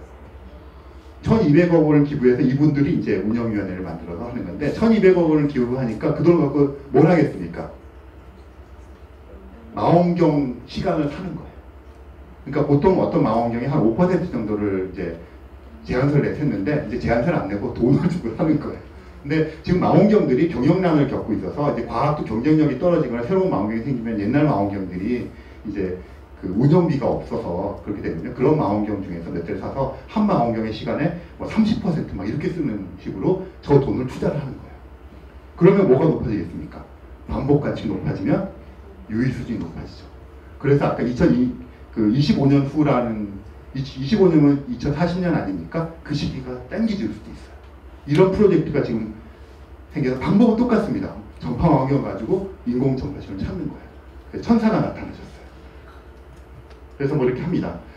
그런데 여기서 하는 일이 그 브레이크스루 리슨이라는 게 전파 신호를 받아서 그 들으면서 분석하는 거죠. 우리가 통신하는 것이 아니라 이런 것도 하고 그 다음에 메시지를 보내는 작업도 준비를 하고 있어요. 그래서 메시지를 우리가 정확히 보내자. 이렇게 해서 향후 10년 동안 기존의 방식대로 작업을 하는 겁니다. 그래서 굉장히 단축될 수 있는 가능성이 높아졌고요. 더군다나 그거 이외에도 이게 알렌 텔레스코프라는 게 이게 42대 망원경인데요. 그 외계인 찾는 전용 망원경인데 이것도 이름이 앨런 텔레스콥 어레이예요. 근데 앨런이라는 이름은 왜 붙였을까요? 돈을 낸 사람 이름이에요. 폴 앨런이라고 하는 마이크로소프트 공동 창업자신데 이분이 42대를 기증을 했어요. 기부를. 외계인을 찾아라. 그러니까 돈을 버시면 여러분들 이런 일을 해야 됩니다. 그래서 저걸 갖고 하고 있고요. 최근에 로우파라고 하는 이게 지금 굉장히 많은 망원경들이 엮어놓은 건데 이거는 천문학 전용으로 만들었는데 이 로우파 안에 외계 지적 생명체를 찾는 팀이 생겼어요. 근데 망원경이 여러 대고 크면 이걸 가지고도 아까 그 프로젝트와 상관없이 데이터가 나오는 걸 가지고 외계인 찾는 작업에 일부를 사용하게 됐어요. 그러면 점점 더 유의 수준을 높일 수 있는 가능성이 높아지죠. 더군다나 미래에는 스퀘어 킬로미터 어레이라고 해서 SKA라고 하는 프로젝트는 지금 진행 중인 프로젝트고 우리나라도 참여하려고 모색을 하고 있는 건데 스퀘어 킬로미터니까 1km 제곱 면적에다 망원경을 꽉 채우겠다는 거예요. 그러니까 엄청나게 큰 망원경이 되잖아요. 여기서도 외계 지적 생명체를 찾는 방식은 똑같아요. 데이터가 들어오는 거를 과학 목적으로 쓰지만 외계인 찾는 목적으로 쓰게 되면 어떻게 씁니까? 또 유수준이 높아지죠. 그러면 2040년이 아니라 더 빨리 생길 수도 있는 거죠. 그래서 지금 그런 시대에 살고 있으니까 어쩌면 화성보다 먼저 찾을까 걱정이에요. 미생물 찾고 이렇게 단계적으로 찾아야 뭔가 이렇게 좀 되는데 갑자기 저 흔적을 찾아버리면 당황할 것 같아요. 뭐 그렇게 돼 있습니다. 그래서 이제 그래서 이제 이게 그냥 공상뿐 아니라 지금 이게 논문들인데요. 논문에 이렇게 아까 스퀘어 킬로미터 어레이를 사용해서 어떻게 찾을 것인가 하는 전략적인 또는 그런 것들이 논문에 나오고 있어요. 논문들 좀 보여드릴게요. 그 다음에 최근에 들어보셨는지 모르겠지만 플라네타리 리소시스라고 하는 회사가 2012년에 생겼고요.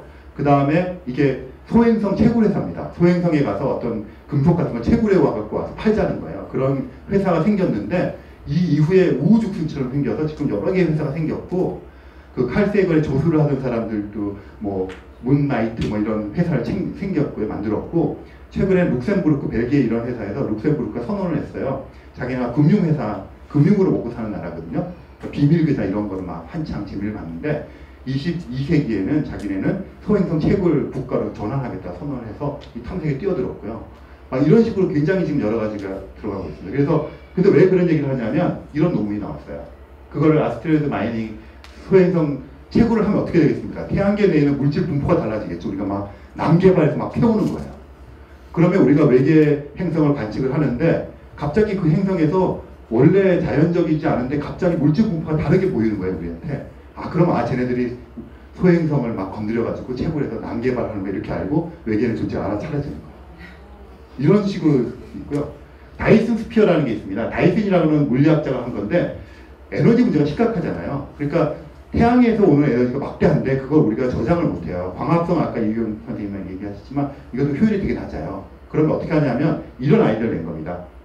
여기 태양에서 나오는 거를 여기 이제 지구 바깥에다가 구조물을 만들어서 뒤집어 씌우자는 거예요. 그래서 마치 찜질방처럼 찜질방 벽돌이 있잖아요. 벽돌이 열을 먹었다가 우리에게 내뿜어 주는 거 아닙니까? 이 찜질방을 만들자는 거예요. 밖에다. 그러면 거기서 열을 먹었다가 서서히 내뿜으니까 에너지 효율이 되게 높아지겠죠. 그렇게 해서 에너지를 하자 해서 뭐 이런 식의 링 구조를 만들자는 아이디어를 했는데 그렇게 됐을 때 어떤 일이 벌어지냐면 이게 그 열을 먹었다 내뿜잖아요. 그럼 적외선에서 에너지가 나와요. 근데 어떤 행성계를 관측했는데 원래대로 하면 이렇게 적외선 분포가 있어야 되는데 갑자기 어느 지점에서 적외선이 막 더 많이 나오는 거예요. 그러면 우리가 아하 쟤네들이 저런 짓을 했구나 해가지고 다이슨 구 같은 거 만들어가지고 지금 태양계 자기네 거기 에너지 문제 해결하면서 막 바꿨구나. 아 그러니까 걔네들은 그런 거 건설할 수 있을 정도의 과학기술 운용이 있으니까 있구나 이렇게 찾아보자는 거예요. 그래서 논문이 막 나오고 있어요. 그냥 제가 공상을 하는 게 아니라 어떻게 하면 찾을까. 네, 막 이렇게 적외선에서 그런 거 찾자는 논문들이 막 나오고 있고요. 그 다음에 또 하나는 핵전쟁이 일어나면 지구가 멸망할 거 아닙니까? 그 멸망할 때 순간적으로 핵전쟁이 일어나면 얼마나 큰 성광이 나겠어요. 그래서 광학적인 걸 관측을 해서 광학 망원경을 보다가 어떤 별을 보다가 행성이 갑자기 성광이 퍽 나오는 거예요. 아 그러면 쟤네들은 핵무기를 만들 정도의 기술력이 있었는데 지금 멸종했네? 이렇게 하면 찾아보자는 거예요. 그런 논문이 나오고 있어요. 그래서 여러 가지 방식으로 지금 외계인을 찾는, 그 다음에 심지어는 지구 대기를 보면 옛날에는 괜찮았는데 지금 공해가 생겼잖아요. 그 공해가 생기는 행성의 대기를 보면서 아 쟤네들은 열심히 과학에 모여있는데 공해 문제가 있군. 그러니까 외계인이 살고 있군. 이렇게 알아차리자는 거예요. 네, 마지막 한 가지. 그런 식으로 지금 외계 지적 생명을 찾는 게 있는데 어쩌면 눈으로 보게 될지도 모르겠다는 생각을 하는 게 아까 그 천사 기억하시죠? 유리 밀러. 이 천사분이 올해 6월달인가 또 돈을 1,200억 원을 기부를 했어요. 근데 이번에 뭐 하는가 하면 지구에서 가장 가까운 별, 여기 또 이분이 또 돈 내는 거예요. 이번에 스티브 호킹 또 등장하셨죠? 이분이 아까 말한 다이슨 부르는 물리학자 다이슨.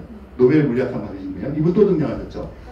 네. 그 다음에 이런 분들을 등장하셔가지고 이번엔 뭐냐면 제목이 스타샷이에요. 태양계에서 가장 가까운 다른 태양계가 알파 센타우리라는 별인데 빛의 속도 4년을 가야 됩니다. 지금 보이저라고 하는 로켓으로 하면 5만 년이 걸려요. 여기를 20년에 가겠다는 거예요. 스타샷 프로젝트가. 네, 어떻게 가느냐면 영상을 보시죠. 영상 잠깐 보고 제가 한 2, 3분 내에 정리하고 끝내겠습니다. 이런 돛대를 띄우고요. 이 돛대를 지구상에다가 전파 안테나를 만들어서 여기서 레이저를 쏴가지고 아까 잠깐 태양이 이렇게 미는 광합 얘기했잖아요. 여기다가 그 빛을 레이저를 쏴가지고 그 레이저의 광합에 의해서 밀어붙이겠다는 거예요. 그럼 이게 서서히 가속이 돼가지고 태양계를 벗어날 쯤에는 빛의 속도의 거의 20% 정도의 그 속도로 가속이 됩니다. 그래가지고 공간을 날아가면 빛의 속도 4년 가는 거리니까 20% 날아가면 20년 만에 도달하겠다. 그런데 저 그 돛대에다가 이런 작은 거를 1000개를 여기다 붙여놔요. 이 1000개가 뭐냐면 이게 다 그 망원경 겸 통신기 겸 디지털 카메라 겸 이런 걸 여기다 1000개를 붙이겠다는 거예요. 그래가지고 얘를 알파 센타우리까지 20년 동안에 날려보내고 가가지고 사진을 막 찍어가지고 보내면 4년 만에 올 거 아닙니까? 그래서 이 프로젝트가 지금 20년 동안 개발해서 20년 동안 보내고 4년 동안 전. 그럼 만약 거기에 어떤 행성이 있으면 행성 근처에 가서 사진 찍어서 그 외계인들이 있는지를 직접 보겠다는 거예요. 근데 그래서 이제 시작하는 겁니다. 그래서 2056년을 기대를 잡고 있어요. 그러니까 지금 제가 이제 결론적으로 말씀드리고 싶은 것은 이게 그냥 공상의 영역에 머물러 있었는데 아까 말씀드린 것처럼 외계 지적 생명체를 찾는 흔적을 찾는 작업도 2040년 뭐 이렇게 얘기하고 2050 물론 경험상으로 이런 게 다 늦어질 겁니다. 하지만 이런 시대에 우리가 살고 있다 하는 것을 말씀드리고 싶습니다. 감사합니다. 네, 이렇게 21세기에 맞게 별의별 방법으로 외계 생명, 외계 문명을 찾으려고 대체로 하고 있고 아까 돈 많은 분들이 돈이 없으면 절대 세상에 돈 없으면 안 돼요, 여러분. 여러분 나중에 많이 느끼실 건데요. 돈을 저렇게 기부를 하심으로 해서 정부가 돈을 내기는 좀 어려운 그런 일일 수 있죠. 자기 꿈을 내 돈을 가지고 한번 지원해 보겠다. 그런 분들이 또 있는 저런 곳이 참 부럽기도 합니다. 그럼 이제 저희 얘기 나누는 세 분을 앞에 모셔서요. 좀 강의한 바탕하에서 좀 다른 얘기를 해보고 또 여러분 질문도 받고 그런 시간을 갖도록 하겠습니다.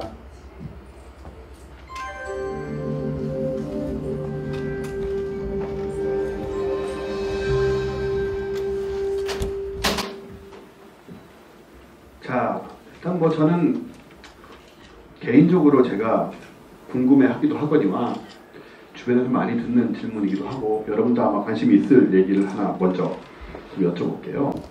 우리가 외계 생명체 얘기 참 많이 하는데 사실 굉장히 익숙하지 않습니까? 예, 뒤에 보시면 아시겠지만 UFO요. 요즘은 유튜브에 보시면 하루에 UFO 새로운 사진이 한 100개씩 올라옵니다. 동영상도 한 50개씩 매일. 예, 그래서 저는 어릴 때부터 이런 걸 좋아해가지고 추적을 계속 해왔는데 이제는 따라갈 수가 없고요. 너무나 정교한 사진도 많고 이 친구들이 이미 오고 있는 게 아닌가. 그래서 뭐 심지어는 뭐 정부 뒤에서 정부를 조종하고 있다거나 인간과 교접을 해서 뭐 새로운 종이 이런 말도 다 나오는데 아닌가요? 어떻게들 생각하세요?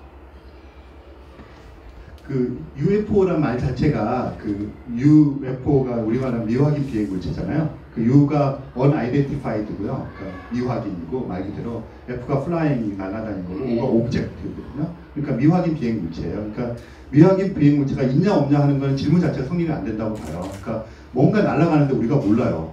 그럼 그냥 미확인 비행 물체인 거잖아요.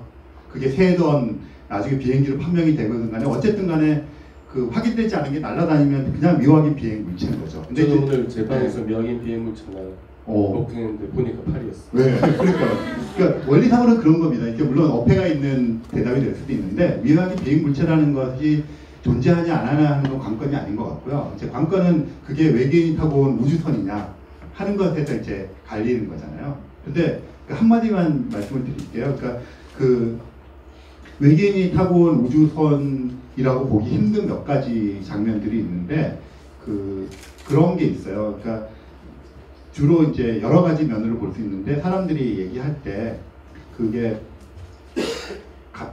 특히 이제 외계인이 타고 온 거라고 주장하시는 분 중에 말씀하실 때 이게 그 갑자기 광속으로 막 갑자기 변하고 날아다니고 막 이런다고 말씀하시거든요. 근데 거기 한 두어 가지 몇 가지 문제가 있어요. 하나는 그 아시겠지만 로켓하고 비행기는 굉장히 다 날아다니는 메커니즘이 틀리거든요. 비행기라고 하는 건 이 지구 대기랑 민감한 거예요. 글라이드가 되든 제트기가 되든 그 공기의 흐름을 타고 가는 거고 로켓은 그런 게 아니잖아요.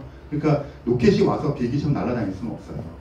그래서 그런 문제가 그러니까 지구 대기에 대해서 모든 걸 파악하고 와서 하이브리드적으로 만들어 갖고 와야 된다는 얘기인데 사전적으로 그런 게 선언적으로 있을 수 없고 또 한 가지는 여기서 광속으로 날아다니는 순간 우리는 멸종합니다. 그러니까 예를 들어서 얘네 그런 그 미국의 어떤 꼬마아이가 야구공을 광속으로 던지면 어떻게 될까 하고 과학자에게 물어봤어요. 저도 어릴 때 리틀 야구를 해서 맨날 광속으로 던지는 마구 연습하고 그랬거든요. 집에서 그런 꿈에 막 젖어 있고 그랬는데 그 던지면 어떻게 될까 하는 그때 과학자 이제 대답한 게 뭐냐면 이걸 광속으로 이게 날아가면 특히 이제 지구 내에서의 얘기입니다. 날아가면 이 야구공이라는 것도 탄소 뭐 이런 거로 이루어진 걸 거 아닙니까? 공기 중에는 또 그런 원자들, 분자들이 있어요. 그럼 이게 광속으로 날아가면 그 탄소에 있는 원자 핵이 광속으로 이 공기 중에 알갱이랑 충돌한다는 얘기잖아요. 그게 뭡니까? 충돌하는 게 입자가속기죠. 입자가속기예요. 그러니까 충돌하는 순간에 핵폭탄이 터지는 거예요. 그럼 핵폭탄이 터지면 얘가 터진 게 연쇄방울에 의해서 마구마구 터지거든요. 그러면 이게 그 반응하는 게 1초, 2초라는 게 아니라 훨씬 더 짧은 시간이거든요. 그러니까 던지는 순간에 던진 줄도 모르는데 벌써 우리는 멸종해 있는 거예요. 그러니까 이 대기상에서 지구 광속 날아다니는 거는 기본적으로 성립할 수가 없고요. 그런 식으로 메커니즘을 설명하는 거는 이제 이미 성립이 되지 않는 겁니다. 그러니까 UFO에 얘기할 때 이제 꼭 그런 얘기를 좀 드리고 싶어요. 네, UFO는 아까 말씀드렸다시피 제 방에서도 가끔 같이 있긴 있는데 외계인이 타고 왔다고 보기에는 그 돌아다니는 사진이나 영상들이 수준이 너무 낮아요. 그런 수준의 걸 타고 우주여행을 할 수가 없어요. 우주여행 하려면 아까 말씀드렸지만 보이즈호로 6만 년을 가야 되거든요. 가장 가까운데요. 그리고 그 레이저로 이제 쏴가지고 어떻게 해서 겨우겨우 해야 그것도 너무 가벼운 걸 쏠 수 있지만 사람을 태우는 그렇게 안 엄청나게 되죠. 가벼운 걸 광학으로 해야 뭐 수십 년 정도 거리를 빠르게 왔다 갔다 하려면은 우리는 차원이 다른 수준의 기술을 가지고 있어야지 가능해요. 네, 그런 차원이 다른 수준이라고 보기에는 너무 인간적인 수준을 갖고 있어요. 그래서 외계인이 타고 오기에는 너무 수준이 낮은 비행 물체들을 가지고 저거는 사람이 몇 년만 더 개발하면 충분히 할 수 있는 정도지 우주여행을 할 만한 수준은 아니다. 저도 그 미확인 비행 물체들이 혹시 그 신제품 개발 테스트, 신무기 개발 테스트 뭐 이런 게 아닐까 이런 생각을 합니다. 혹시 UFO 그러니까 파리 말고요. 좀 그럴싸한 UFO 같은 걸 보신 분 있으세요? 그래서 어떤 거였어요? 일단 총 4번 봤고 4번이요. 한 번에 일본 살때 농사 체험 그런 거 있잖아요. 농사 체험. 저도 그때는 믿을 수가 없었는데 그때 한 빛이 반짝거렸어요.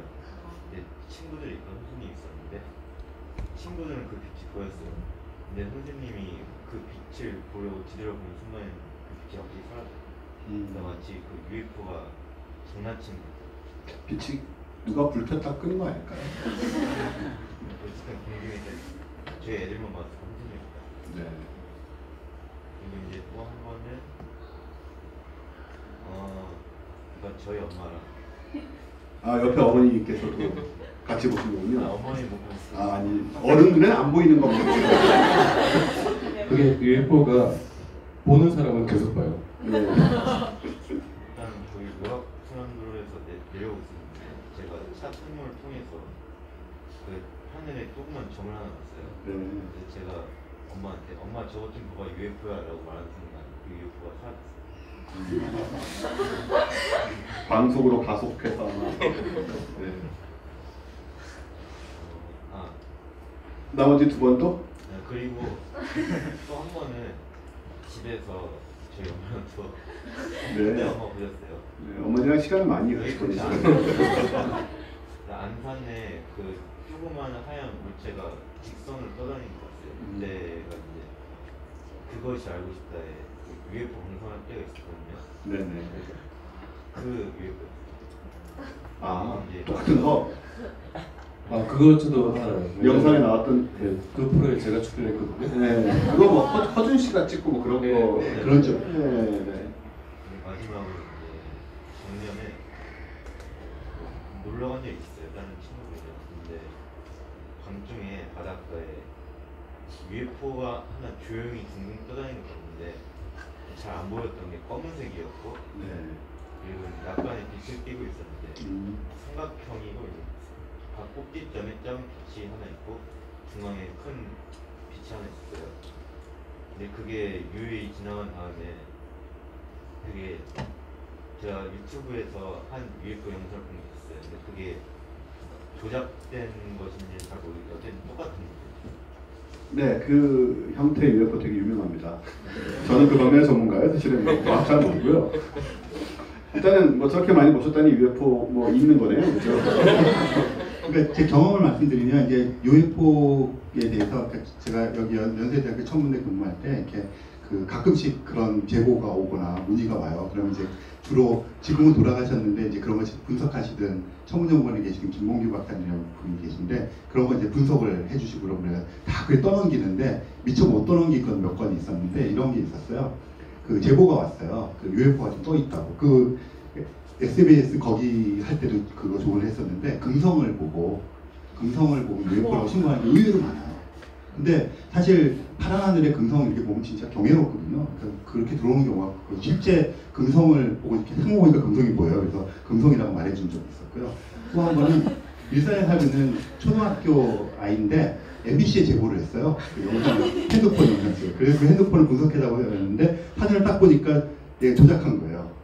근데 어떻게 한 거냐면 얘가 스티커를 그 파리 스티커 같은 거를 자기 방 창문에다 붙인 거예요. 핸드폰으로 좀 약 흔들면서 찍었어.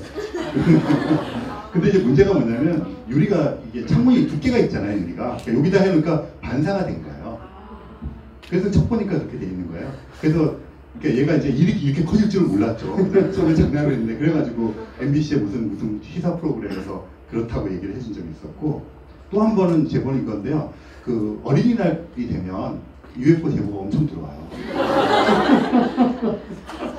예, 그 특히 그 하트 모양의 은박지 풍선 있잖아요. 그러니까 특히 한 6시쯤 돼서 그 UFO로 완벽한 조건을 완벽하죠. 그러니까 저쪽 어린이회관, 어린이공원 저쪽에서 애들이 집에 갈 시간에 다 놓칩니다. 그러니까 얘네가 이렇게 묶여가지고 막 올라가니까 수십 개가 동시에 이렇게 있으니까 여기서 보면 이게 반사하는 거에 따라 5개가 모였다 갑자기 현대비용을 하다가 없어졌다가 10대가 나타났다 막 이러는 거예요. 그러면 막 전화가 와요.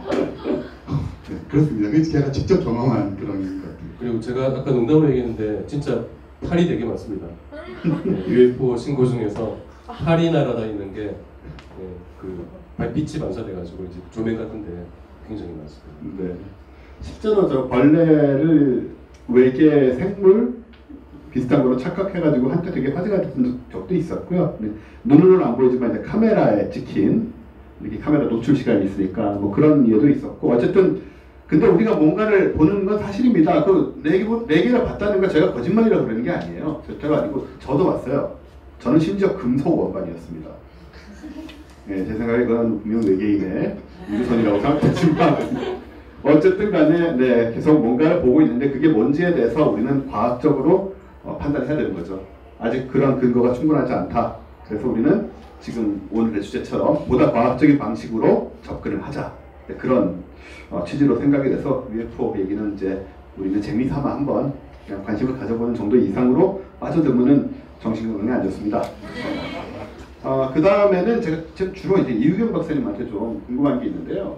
지금 뒤에 나온 여기가 이제 토성의 위성인 타이탄입니다. 저기는 지금 이게 바다예요, 바다.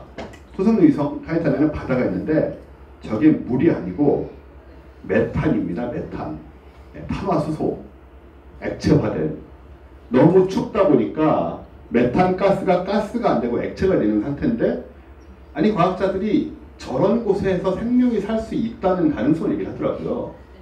그래서 저게 정말 아무리 염산원에 살고 뭐 좀 한다 하더라도 이런데 생명이 살 수 있다는 가능성이 정말 말이 되는 것인지. 우선은 그 심해저를 보면 이렇게 막 그 열수 광산이 있잖아요. 네. 그래서 따뜻한. 근데 겉에서 보면 여기 굉장히 추운 곳인데 혹시 그 바닥에는 거기에도 이렇게 뭐 따뜻한 그런 환경이 있지 않을까 이런 것이 이제 첫 번째 과학자들이 관심을 갖는 거고 두 번째로는 메탄을 실제로 사용할 수 있는 그런 기장이 있지 않을까 이런 생각을 하거든요. 사실 이제 박테리아가 메탄을 만들기도 해요.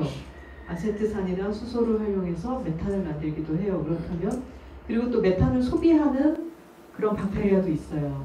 그렇다면은 메탄이 있는 곳에 메탄 대사와 관련된 생물들이 있을 수 있지 않을까 이런 생각을 합니다. 그럼 저 메탄의 바다 속에 메탄을 먹는 메탄을 먹는 그런 박테리아가 있을 수 있다. 왜냐하면 그 실제로 북극이나 남극의 동토에 꽁꽁 얼어 있는 여름에만 살짝 녹는 굉장히 추운 땅이잖아요. 동토 안에 메탄을 소비하는 사용하는 그런 박테리아들이 있거든요. 네. 그렇다면 저런 춥지만 저런 곳에도 메탄을 소비하는 생물이 있을 수 있지 않을까 이런 상상을 해볼 수가 있죠. 그래서 저기 심지어는 탐사선도 보낸다고 그러더라고요. 네, 맞습니다. 일단 뭐 돈이 많아야지.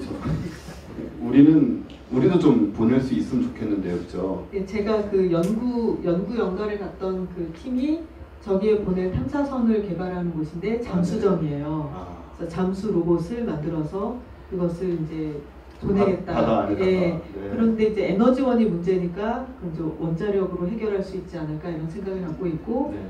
현재 그 테스트는 다 남극의 바다에서 추운 바다에서 하고 있습니다. 근데 저기 만약에 생명이 사는데 원자력으로 뭐 하는 거 보냈다가 터지면 그 생명들. 그럼 우리가 저 최초로 외계 생명들을 죽이고 생태계를 파괴하는 그런 일이 되지 않을까. 사실 그런 데 대한 실제적인 걱정들도 하는 분들이 있습니다. 예를 들어 화성을 가서 화성에 생명체가 있는데 우리가 화성 생명계를 오염시키지 않을까. 그럼 과학자들 중에 그런 생각하시는 분도 있잖아요. 그죠? 네, 칼세이건 그 박사학위 논문의 일부가 그런 거예요. 그런 거였고, 그래서 실제 이번에 준호라는 탐사선 갔잖아요. 네. 걔도 이렇게 돌다가 그 목성으로 그냥 추락을 하게 됐어요. 그게 왜냐하면 옆에 있는 그 달들에는 생명체 살 가능성이 있는데 걔네들이랑 충돌해서 오염시킬까봐 목성으로 떨어져서 없애버리는 거예요. 목성은 이제 땅이 없으니까 거기서 네. 파괴시키는 그런 식으로 하고 있죠. 그게 참 외계 생명 찾기도 어렵습니다. 저쪽 입장도 많이 생각해야 되고요. 혹시 있을지 모르니까. 그리고 뭐 좀 얼음 행성들 있잖아요. 얼음 위성들 뭐죠? 엔켈라두스라던가 뭐 유로파라던가 걔네들은 겉은 다 얼음인데 안에는 물이 있을 거라고. 그럼 그 안에 물고기 같은 게 있을 수 있는 건가요? 그쪽도 마찬가지로 정말 이렇게 물이 막 분출하고 이러는 곳이 있잖아요. 네네. 그래서 그쪽도 마찬가지로 바닥에는 이렇게 열수광산 같은 쉽게 말하면 화산이 터지는 곳 그런 곳이 있고 그것은 우리 심해저와 마찬가지로 그런 그 화학 합성을 하는 미생물들이 살 수 있지 않을까. 그렇다면 거기에 좀 더 다른 생물들도 있을 수 있지 않을까. 물고기 비슷한. 이제 어떤 종류가 될 수 있을지 모르지만 어쨌든 생물체가 살 수 있는 환경을 만들어줄 수 있다 이렇게 네. 생각을 하고 있습니다. 저는 거기 만약에 뭐 문명이라도 있거나 조금이라도 돌고래 같은 상대가 얘네들은 안 보이잖아요. 얼음이 뭐 몇십 킬로미터씩 되니까 아예 별도 못 보고 우주가 있는 걸 모를 것 같은데 그 엔케라두스 보셨는지 모르겠지만 거기 막 물이 틈새로 분출이 돼요. 그러다 보면 거기 살던 생물이 물에 끌려서 튀어나올 수 있을 거 아니에요? 그럼 나오는 순간 얘네는 그 광활한 우주를 보면서 너무 놀라고 바로 죽는 거죠.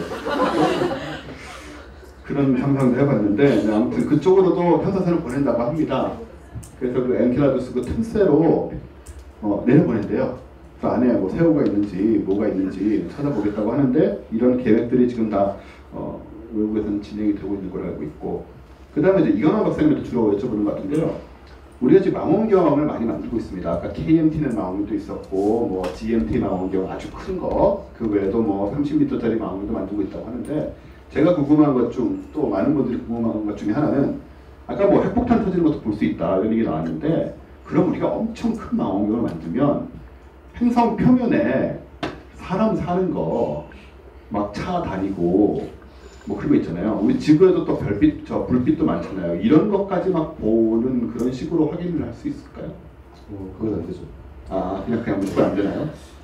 예. 네, 사실은 그 별도 아무리 확대를 해도 지구에서 아무리 확대를 해도 별 표면을 볼 수는 없거든요. 그냥 점으로밖에 안 됩니다. 별은. 근데 별이 보통 행성보다 10배에서 100배는 크거든요.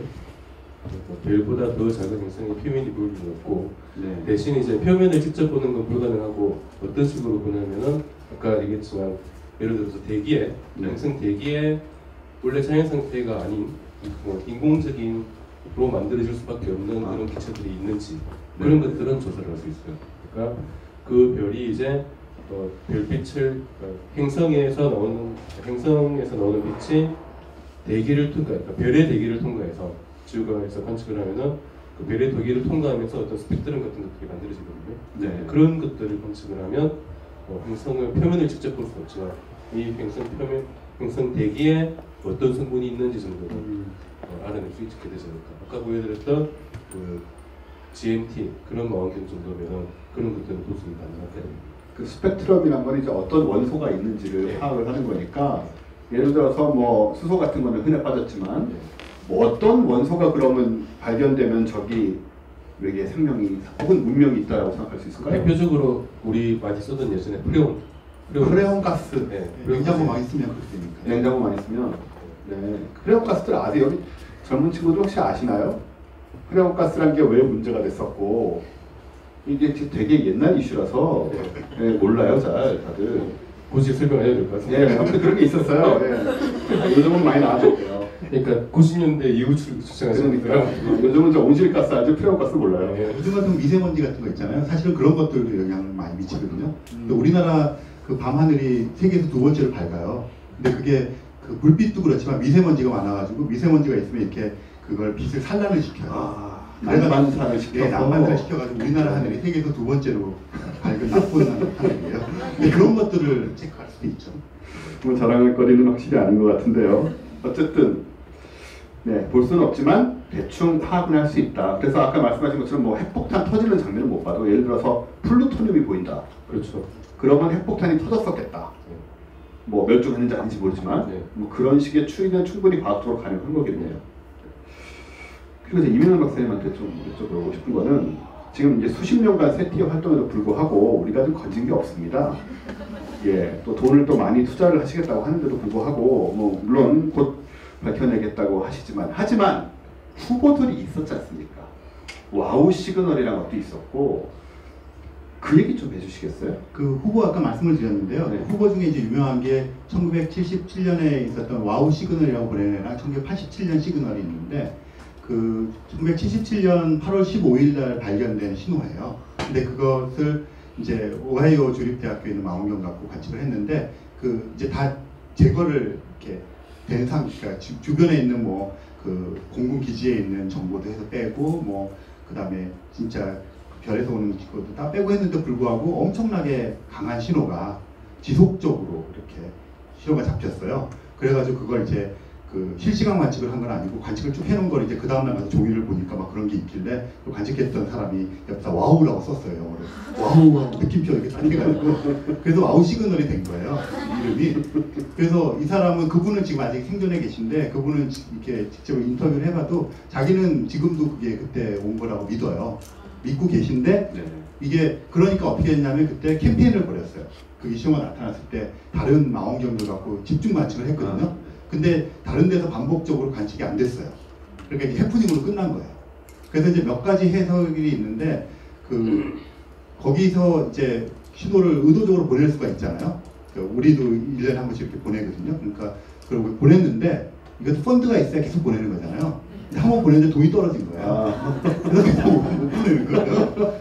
뭐 그럴 수도 있다고 생각을 하고 그러니까 실제로 우리가 지금 신호를 보내는 패턴을 보면 라디오 텔레비전은 굉장히 랜덤하게 나가고요. 그 다음 의도적으로 보낸 거는 이게 집중적으로 이렇게 보내지 못하고 있어서 아까 이니셔티브 그 스루 그 프로젝트에서 메시지 보내는 거를 지속적으로 반복적으로 보내자 이런 프로젝트를 해요. 그래야 뭐 알아차릴 테니까. 그러니까 그런 게 하나가 있고요. 또 하나는 1977년 8월 15일이 그 되게 유명한 가수가 죽은 날이에요. 엘비스 프레슬리. 그래서 엘비스 프레슬리 추종자들은 외계인이 엘비스를 납치해가기 위한 신호라고 생각을 해요. 진짜로요? 네, 그래서 그때도 피켓팅을 하고 지금도 그날이 되면 모여가지고 그 온 방향을 향해서 엘비스를 돌려달라고 지금 노래도 만들었어요. 유튜브 쳐보시면 막 그거 다 나와요. 그렇습니다. 그 재밌는 신호 중에 하나가 얼마 전인데 진짜 전파 망원경에서 외계 신호 같은 규칙적인 신호가 계속 네, 잡혔어요. 맞아요. 굉장히 유명한 신호예요. 굉장히 유명한 신호가 있어가지고 몇 년간 그게 뭔지를 몰랐는데 작년에 정체가 밝혀졌어요. 그게 그 전파 망원경 옆에 있는 기지에 그 전자레인지를 전원을 갑자기 끄면은 그런 신호가 나와요. 그러니까 이게 아까 말씀드린 대로 이게 신호에서 다른 걸 제거하는 거잖아요. 그래서 모르는 신호들이 나오면서 이제 그런 걸 제거해야 되고 그래서 그런 것들 다 했을 때도 남는 신호를 그게 전자레인지를 끌 때마다 나왔으면 금방 알아들었을 텐데 끌 때마다 나오는 게 아니고 그 전자레인지가 돌아가는 도중에 문을 열 때 그런 사람들 있죠. 그러면 그지잖아요. 그때만 나와요 그 신호가. 그래서 몇 년간 의미의 신호가 작년에 그 정체를 전자레인지로 밝혔어요. 지적 생명체가 만든 거에 맞긴 맞아요. 그러네요. 외계가 아니라서 맞아요. 그럼 알아낸 것도 용하고요. 네, 지적 생명체 신호를 찾아낸 거잖아요. 네.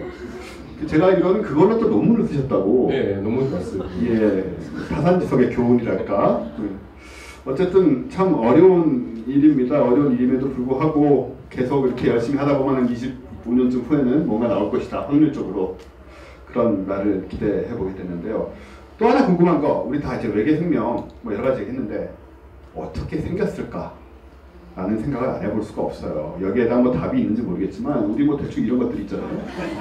얘는 이제 그 나사에서 숨겨놓고 있다라는 역삼각형의 눈 크고 뭐 이렇게 생겼대요. 콧구멍이 다 이렇게 비슷한 그림들을 그리더라고요. 얘는 혹시 젊은 친구들 얘 누군지 아세요? E.T. E.T는 아시는구나. 네. E.T가 엑스트라 테레스트리얼의 약자잖아요.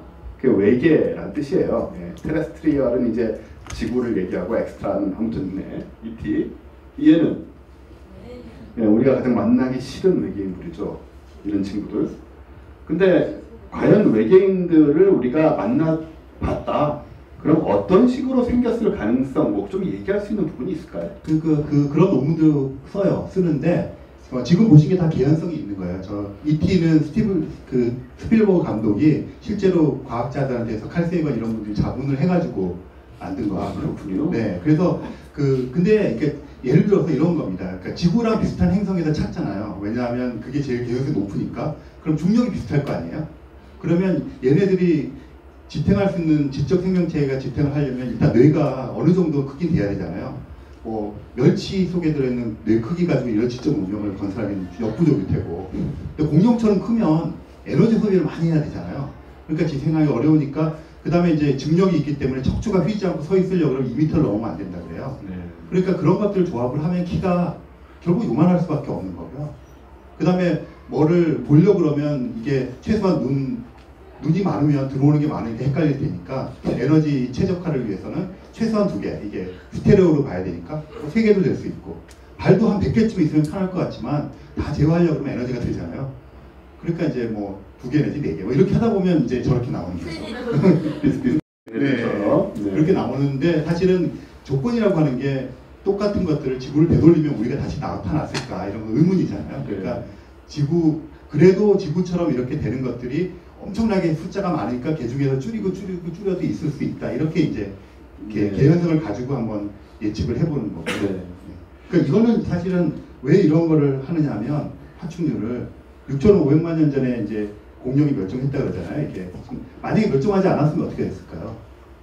걔네들이 몸집이 작아지고 똘똘해지고 이러면서 지적 생명체로 하면 여러분이랑 제가 이렇게 앉아있는 게 아니라 아까 파리 얘기하시는 팔이 날아가면 서로 잡아먹으려고 혓바닥 내밀고 잡아먹어가면서 강의하고 있지 않을까요? 그래도 지적인데 그런 짓 잘 안 하잖아요. 저희도 여기서 쥐 지나간다고 바로 잡아먹고 하진 않는데. 네.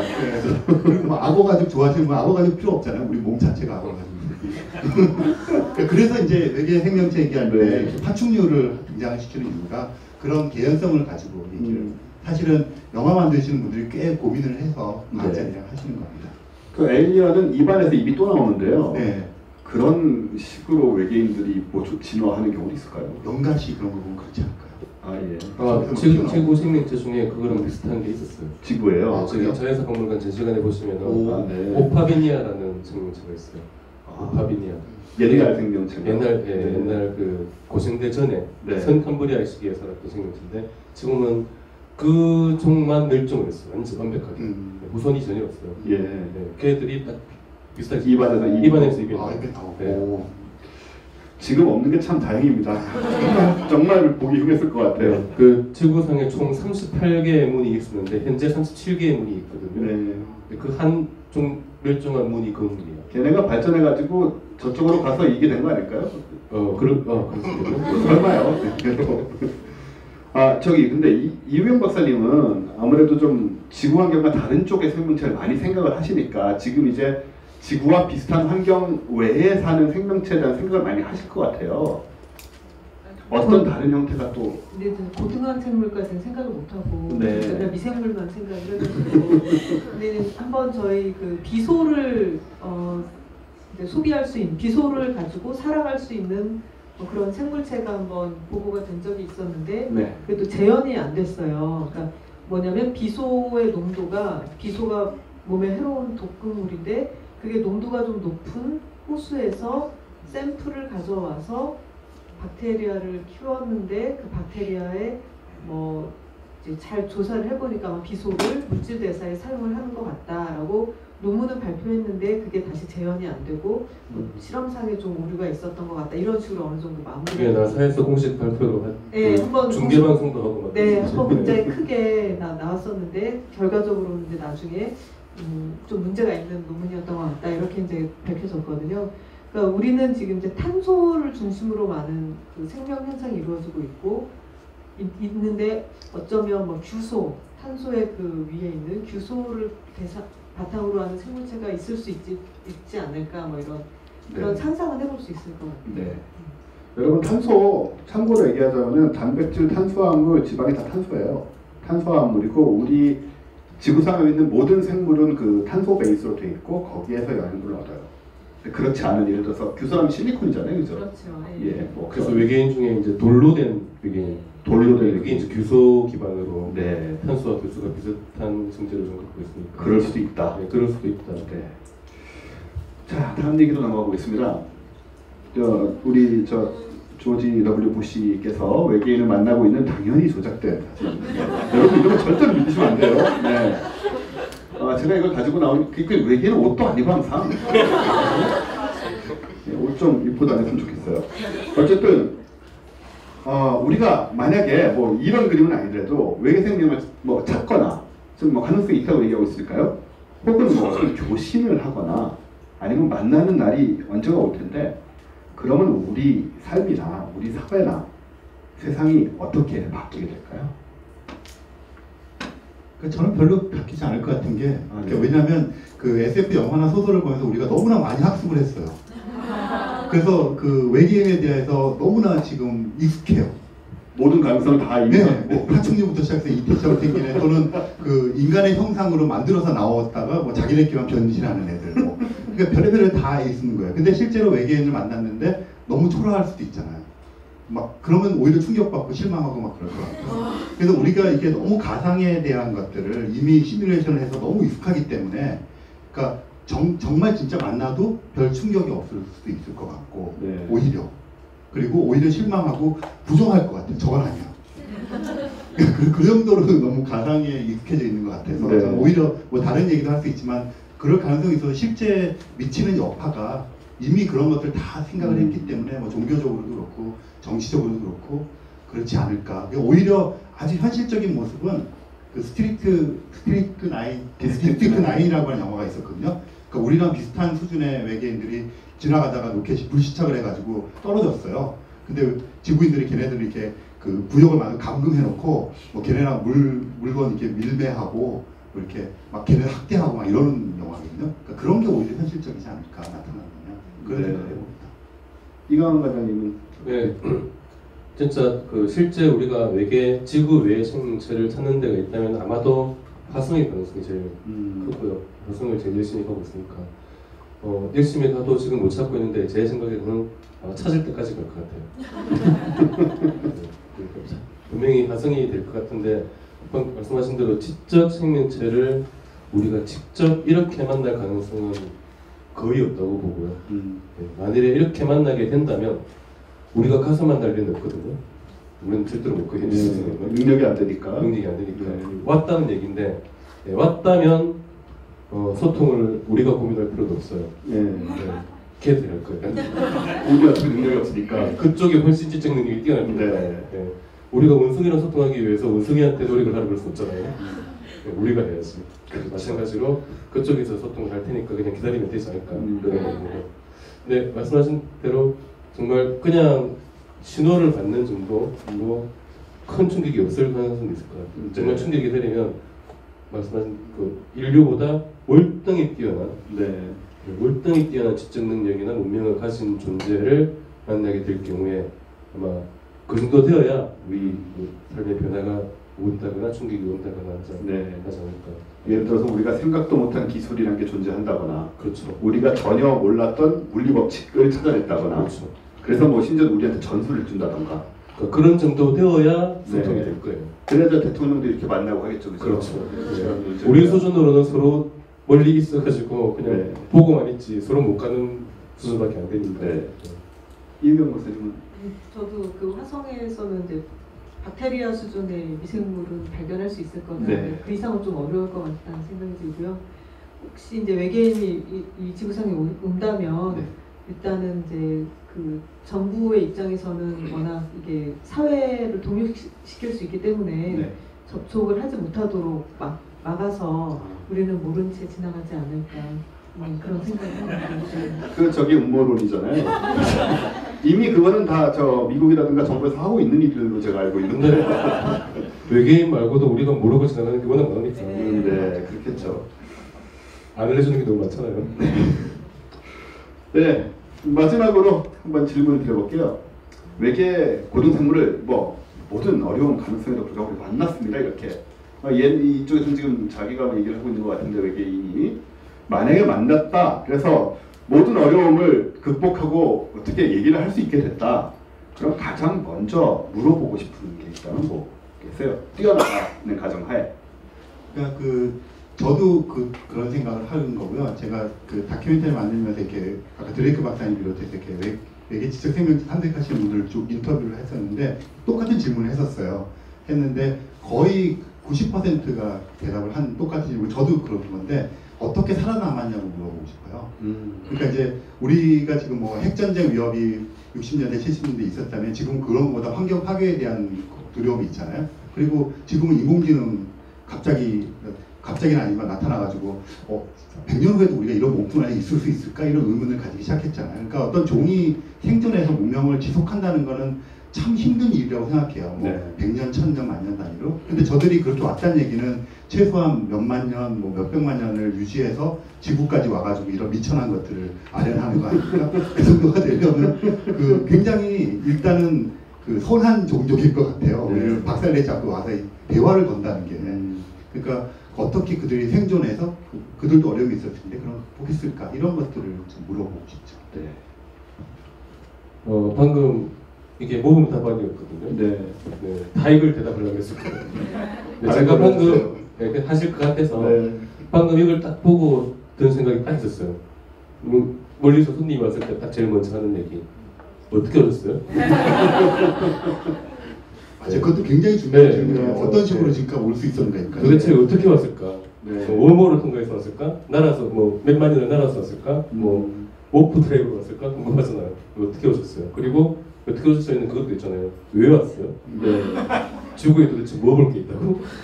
네, 그러니까 뭐 혹시 이제 뭐 외계인 침략 이런 얘기가 많이 나오는 그 영화 같은 거 많이 있는데 네. 이 정도 지적 능력이 되면 그러니까 지구에 올 정도의 능력이 되는 외계인이라면은 지구에는 어떤 것도 필요가 없어요. 그렇죠. 네, 다 가지고 있어요 이미. 네. 그러니까 그런 외계인들이 지구에 왔다는 거는 진짜 왜 왔을까도 궁금한 거죠.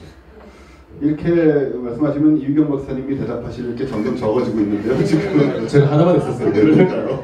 근데 저는 이제 개인적으로 하나님을 믿거든요. 네. 그러니까 이제 물질 세계 이상에 뭔가가 있다고 보는데 네. 혹시 그 외계인도 어떤 신의 존재에 대해서 인식을 하고 있는가? 네. 그 세계에도 신이 있는가? 이런 질문을 네. 해보고 싶어요. 만약에 얘네들이 외계인들이 너무나 훌륭하고 뛰어난 기술을 갖고 있고 인격도 정말 엄청나게 좋아서 거의 신적인 존재가 돼 있다. 그러면서 우리가 신이야라고 말하면 기분 나쁘시겠죠? 사실 지금 그런 또 단체가 있잖아요. 있죠. 아일랜드 무브먼트. 저 전화도 받은 적 있어요. 네, 좀 그건 아닌 것 같고. 그건 아닌 것 같고. 그건 아닌 것 같고. 네. 뭐 우주를 창조한 신, 네. 거기에 대해서는 어떤 관념을 갖고 있느냐. 네, 그러니까 뭐 그 우주의 탄생이나 생명의 탄생에 대해서 네, 어떤 네. 인식을 하고 있는지 그런 거 궁금할 것 같아요. 네. 다들 아마 비슷비슷한 궁금증을 갖고 있을 것 같습니다. 기술적인 부분, 왜 어떻게 왔느냐는 기술적인 부분이고, 왜 왔느냐는 이유고, 그리고 어떻게 살아남았느냐는 사실은 그건 과학보다 사회적인 부분이죠. 저까지 됐으면 뭐 행복이라던가 스스로를 파괴할 수 있는 힘을 충분히 갖고 있는데 그걸 어떻게 안 쓰고 버텼냐. 그 긴 시간을 우리 정말 배워야 되는 부분이니까. 물론 듣는다고 우리가 할 수 있는지 모르겠지만요. 네, 그런 생각도 들고 또 분명히 종교라든가 어떤 철학이라든가 그런 데 대한 궁금증도 많이 생길 것 같아요. 과연 우주 전체에 우리가 공유할 수 있는 사상이나 믿음이나 그런 게 존재하는 것인지 당연히 궁금할 것 같고요. 자, 우리 얘기 많이 했으니까 이제 좀 질문을 좀 받아볼게요. 지금 얘기한 내용들도 좋고 뭐 다른 얘기도 좋고 뭐 시간이 꽤 많이 지나긴 했습니다만은 궁금한 거 네, 말씀하세요. 지금 우리나라에서 증명렌즈 이용해서 외계 행성 얼마나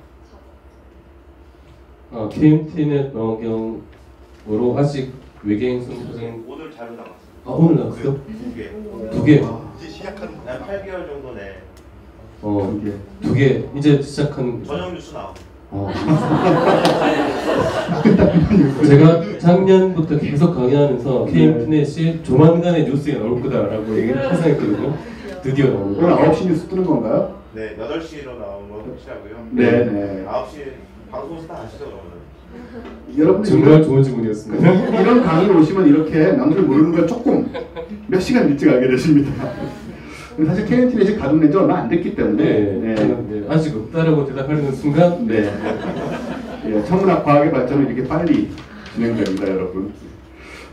또 다른 여기 앞에 흰 옷 입으신 분? 네, 맞아요. 네. 저 이방한 박사님한테 여쭙고 싶은데 아까 미세 중력 렌즈 현상 말씀하셨을 때 그 별이 있고 다른 별이 지나갈 때 돋보기 현상으로 빛이 더 밝게 보인다고 했잖아요. 근데 이 별이랑 별은 서로 연관성이 없잖아요. 근데 어떻게 행성도 아닌데 이렇게 지나가는지 그게 별들이 가만히 있지는 않고 조금씩은 움직여요. 조금씩 움직이고, 그러니까 보는 데가 아까처럼 은하의 중심 방향을 보거든요. 굉장히 별들이 많이 밀집되어 있는 데를 보거든요. 그러니까 서로 우연히 나란한 순간에 보이는 경우가 생기겠죠. 굉장히 우연히 발생되는 현상들을 계속 보니까 어떤 이유가 있어서 아니고 많은 데를 보다 보니까 우연히 그냥 겹쳐지는 상황이 생기는 그런 거예요. 그러면서 이제 그런 것들을 좀 찍어 이렇게 알아놨다가 계속 관측을 하고 그런 식으로 계속 관측하는 거죠. 천문학을 보면 좀 인내심이 많이 필요한 그런 학문이 아닌가. 특히 관측하는 분들은 그런 게 되게 중요하고 밤새야 되고 그렇죠. 파리 한 마리 지나가는 거 찾아야 되니까. 근데 질문 한두 개만 더 받을게요. 내 뒤에 저기 안경 쓰시는 사람. 저 생명체의 공통적인 특징 중에 하나가 LCGT라는 게 염기서열이 반복되면서 이 세 개가 하나의 아미노산 분호를 한다는 게 공통적인 특징이잖아요. 근데 이게 지구에서도 마찬가지로 이런 식으로 발생되었다면 다른 우주 생명체도 같은 DNA 구조를 공유하고 있을지 여쭤보고 싶어요. 예, 우선 그 크릭 아까 말씀드렸잖아요. 크릭 박사님 그 DNA 구조를 발견하신 분 같은 경우는 아마 그 외계에 있는 생명체도 비슷한 형태의 DNA 구조를 갖고 있을 거라고 생각하셨던 것 같아요. 근데 그 DNA를 기반으로 할지 혹은 뭐 RNA를 기반으로 할지 아니면 약간 유사한 다른 것을 기반으로 할지는 사실은 알 수가 없는 것 같아요. 이제 지구 생명체에 있어서는 그 코돈의 개념인데 DNA의 세 개가 모여서 하나의 아미노산으로 연결되는 그런 개념인데 그게 우리에게는 잘 맞는데 혹시 다른 생명체들은 어떨까? 이 부분들은 조금 다를 수도 있을 것 같아요. 근데 확률적으로 보면 만약에 우리가 20여 개의 아미노산만을 가지고 사용을 하잖아요. 단백질을 만들어 가잖아요. 다른 생명체가 비슷한 숫자의 아미노산을 사용을 한다면 역시 3개를 사용하는 게 효과적일 것 같아요. 코돈 3개를 사용하는 게. 근데 만약에 아미노산이 좀 더 종류가 사실 더 많은 다양한 종류의 아미노산이 있는데 생물체가 사용하는 게 20여 개인 거거든요. 만약에 더 많은 아미노산을 사용하면 4개를 필요로 할 수도 있겠죠. 그것은 이제 생명체가 어떤 것을 사용하느냐에 따라 달라질 수 있는 것 같아요. 네, 계속 여학생들만 질문을 받는 게 제 의도한 건 아니었어요. 네. 남학생 질문 하나 받겠습니다. 일단 여기 앞에 안경 쓰신 네.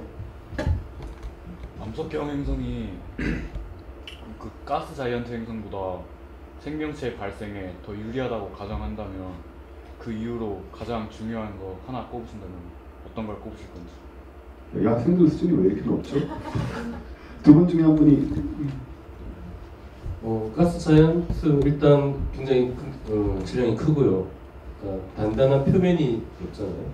어딘가 떠 있어야 되는데 그런 데서 생명체가 만들어지기 힘들고 일단은 그 액체 상태의 어떤 뭔가가 존재를 해야 되거든요. 분명히 생명체가 존재하는 거니까 고체나 기체 상태로는 불가능하고 액체 상태의 뭔가가 존재를 하려면은 표면이 있는 암석형 행성은 훨씬 일단 확률적으로 유리하죠. 그러니까 생명체가 태어나는 게 쉬운 일이 아닌데 확률적으로 어려운 데서 굳이 태어날 이유는 없잖아요. 그러니까 확률적으로 가장 쉬운 쪽으로 발생을 하지 않을까 이렇게 판단하는 거죠. 물이라는 게 생각보다 훨씬 더 역할을 크게 한다는 게 점점 더 알려지고 있고요. 근데 그 부유 생명체도 그 생각을 하는 건 있어요. 그 칼센 코스모스에 보면 이제 목성에 대기에 떠갖고 다니는 부유 생명체를 시뮬레이션을 하거든요. 그러니까 시뮬레이션 자체로는 존재할 수 있는 가능성이 있고 그거를 이제 금성 대기에 적용을 하면 금성 표면은 뜨겁지만 이렇게 올라갈수록 압력과 뭐 그런 것들이 지구 표면에 비슷해지는 지역이 있어요. 그러니까 그런데 부유 생명체가 있을 수 있지 않을까. 뭐 이런 것들이 그런 시뮬레이션으로는 하기를 하는데 확률이 훨씬 낮겠죠. 그 지구상의 공기 중에도 좀 높은 공기 중에도 박테리아나 곰팡이의 포자 같은 것들이 있어요. 예, 그러니까 물론 근데 거기서 만들어졌다 이런 뜻은 아니고 떠다니는 그런 생물체들이 있을 수 있다. 네. 그러니까 뭐 가능성이 적긴 하지만 절대 안 되는 건 아니고 다만 우리가 또 찾기 위해서는 가능성이 조금이라도 높은 암석 행성을 찾는 것이 합리적이다. 이런 쪽으로 생각을 하면 되겠네요. 그 남자친구 질문 하나만 더 받을게요. 마지막으로 아까 손 들었는데 아쉬웠잖아요, 그죠? 네, 말씀해 보세요. 우선은 그 매개 생명체가 존재한다는 거에 대해서는 다들 의견이 없으시잖아요. 가까운 이 중력으로 연결된 은하 단 이 내부에서만 생각하더라도 수많은 항성들이 있을 것이고, 또 아까 말씀드렸다시피 항성은 대부분 행성들을 거느리고 있고, 또 그 말은 이제 무수히 넓은 골디락스 존에 많은 행성들이 있을 것이고, 또 우리 인류와 같이 고도까지 아니더라도 발달한 지적 생명체가 있을 가능성은 굉장히 높다는 결론이 나오잖아요. 근데 저희가 세티 같은 프로그램을 통해서 그 외계 생명, 지적 생명체라든가 외계 생명체 흔적도 많이 찾아보고 있고, 수많은 이게 분명히 만약에 존재한다면 외계 생명체들도 같은 노력을 취할 것이란 말이죠. 근데 이런 노력에도 불구하고 저희는 일단 기본적으로 외계 생명체와 접촉을 한 적도 아직 없고, 세티 같은 프로그램의 성과도 아직, 결과물도 아직 없는 상황인데 이게 약간 역설적인 상황이지 않습니까? 이거에 대해서 어떻게 생각을 그 우주의 나이가 138억 년이고요. 지구의 나이가 47년이고요. 세티에서 찾기 시작한 게 이제 60년이에요. 그러니까 이런 겁니다. 그러니까 우리가 전파 신호를 처음으로 의도적으로 보낸 게 1974년이거든요. 그러면 이게 비세속도 날아가니까 지금 기껏해야 몇십 광년 날아갔잖아요. 그러니까 그 바깥에 있는 어떤 외계 지적 생명체가 있다면 지구의 존재를 알아낼 도리가 없는 거예요. 전파 신호가 도달하지 않았잖아요. 그런 것들이, 그러니까 굉장히 그런 스케일이나 이런 걸 봤을 때 굉장히 찾아보는 게 짧고 그런 문제가 있죠. 그래서 그 아까 말씀드린 유효수를 높이는 그런 작업들을 해야 되는데 충분하게 못했다는 게 이제 첫 번째 변명이 되겠죠. 그래서 훨씬 더 충분하게 작업을 이제 할 수 있는 기회가 왔고요. 그래서 아마 이번 한 10여 년 동안 이 작업을 집중적으로 할 거고, 했는데도 결과가 안 나온다 그러면 지금 같은 질문이 정당화될 수 있을 것 같아요. 지금은 그런 질문이 정당화되기에는 너무 해본 게 없는 거예요. 여기 찔러보고 저기 찔러본 거지 체계적으로 못 해본 거죠. 그때 되면 거기 개활동하면서 계속 할 거예요. 네, 그때 되면 또 이제 뭔가 근본적인 문제가 있지 않을까 하고 또 이제 다른 생각을 해보겠죠. 원체 넓고 뭐 이러다 보니까 사실 문명을 서로 이루고 있는 기간도 완전히 다를 수가 있고, 모든 것은 타이밍인데 좀 가까운 거리에 타이밍이 맞지 않는 그런 문명들이 서로 상당히 긴 기간을 두고 완성했다 사라지고 이러고 있다면 아무리 우주의 문명이 많아도 실제로 우리가 접촉하기 굉장히 어려울 수도 있다. 뭐 그런 생각이 듭니다. 시간이 꽤 많이 지나서 이제 정리를 해야 될 것 같은데요. 제가 사회자니까 제가 정리 멘트를 하겠습니다. 네, 뭐 예의상 일어나서. 우리가 벌써 21세기를 살고 있습니다. 이 중에 뭐 21세기에 태어나신 분도 있을 것 같아요. 그렇죠? 네, 우리는 21세기가 올 줄도 몰랐는데 왔고 2016년이랍니다. 어이가 없어요. 어쨌든 과학의 역사는 사실 굉장히 긴 것 같지만 우리는 과학 시대에 태어났으니까 몇백 년 안 됩니다. 그 과학이 이제 생각보다 많은 걸 압니다. 그래서 천문학, 현대 과학들이 적어도 이 거대한 우주에 우리만 존재하는 것은 아니다라는 정도의 믿음을 갖게 됐습니다. 그리고 그걸 밝히기 위해서 우주생물학 여러 가지 방법으로 망원경, 전파 망원경 여러 가지 방법으로 추적을 하고 있고요. 그래서 저는 그렇게 믿어요. 언젠가는 이 먼 거리와 시간을 넘어서 우리와 같은 이 우주를 살아가는 누군가하고 만나게 될 것이다 라고 생각이 되고요. 뭐 오래 걸릴 수도 있고 금방일 수도 있고, 하지만 그것만은 확실합니다. 그 순간이 오는 순간에 우리가 알게 될 거라는 거죠. 뭘 알게 되냐면 우리가 혼자가 아니었다는 사실이죠. 그리고 역사는 거기서부터 다시 새로 쓰이기 시작할 거라고 저는 믿어요. 네, 오늘 긴 시간 우리 제목을 잊어버렸어요. 네. 외계 생명체를 찾는 과학의 도전. 네. 하늘과 별 국민 포럼 참여해주신 여러분 대단히 감사하고요. 특히 오늘 많은 좋은 말씀을 해주신 세 분께 감사드립니다. 네. 네.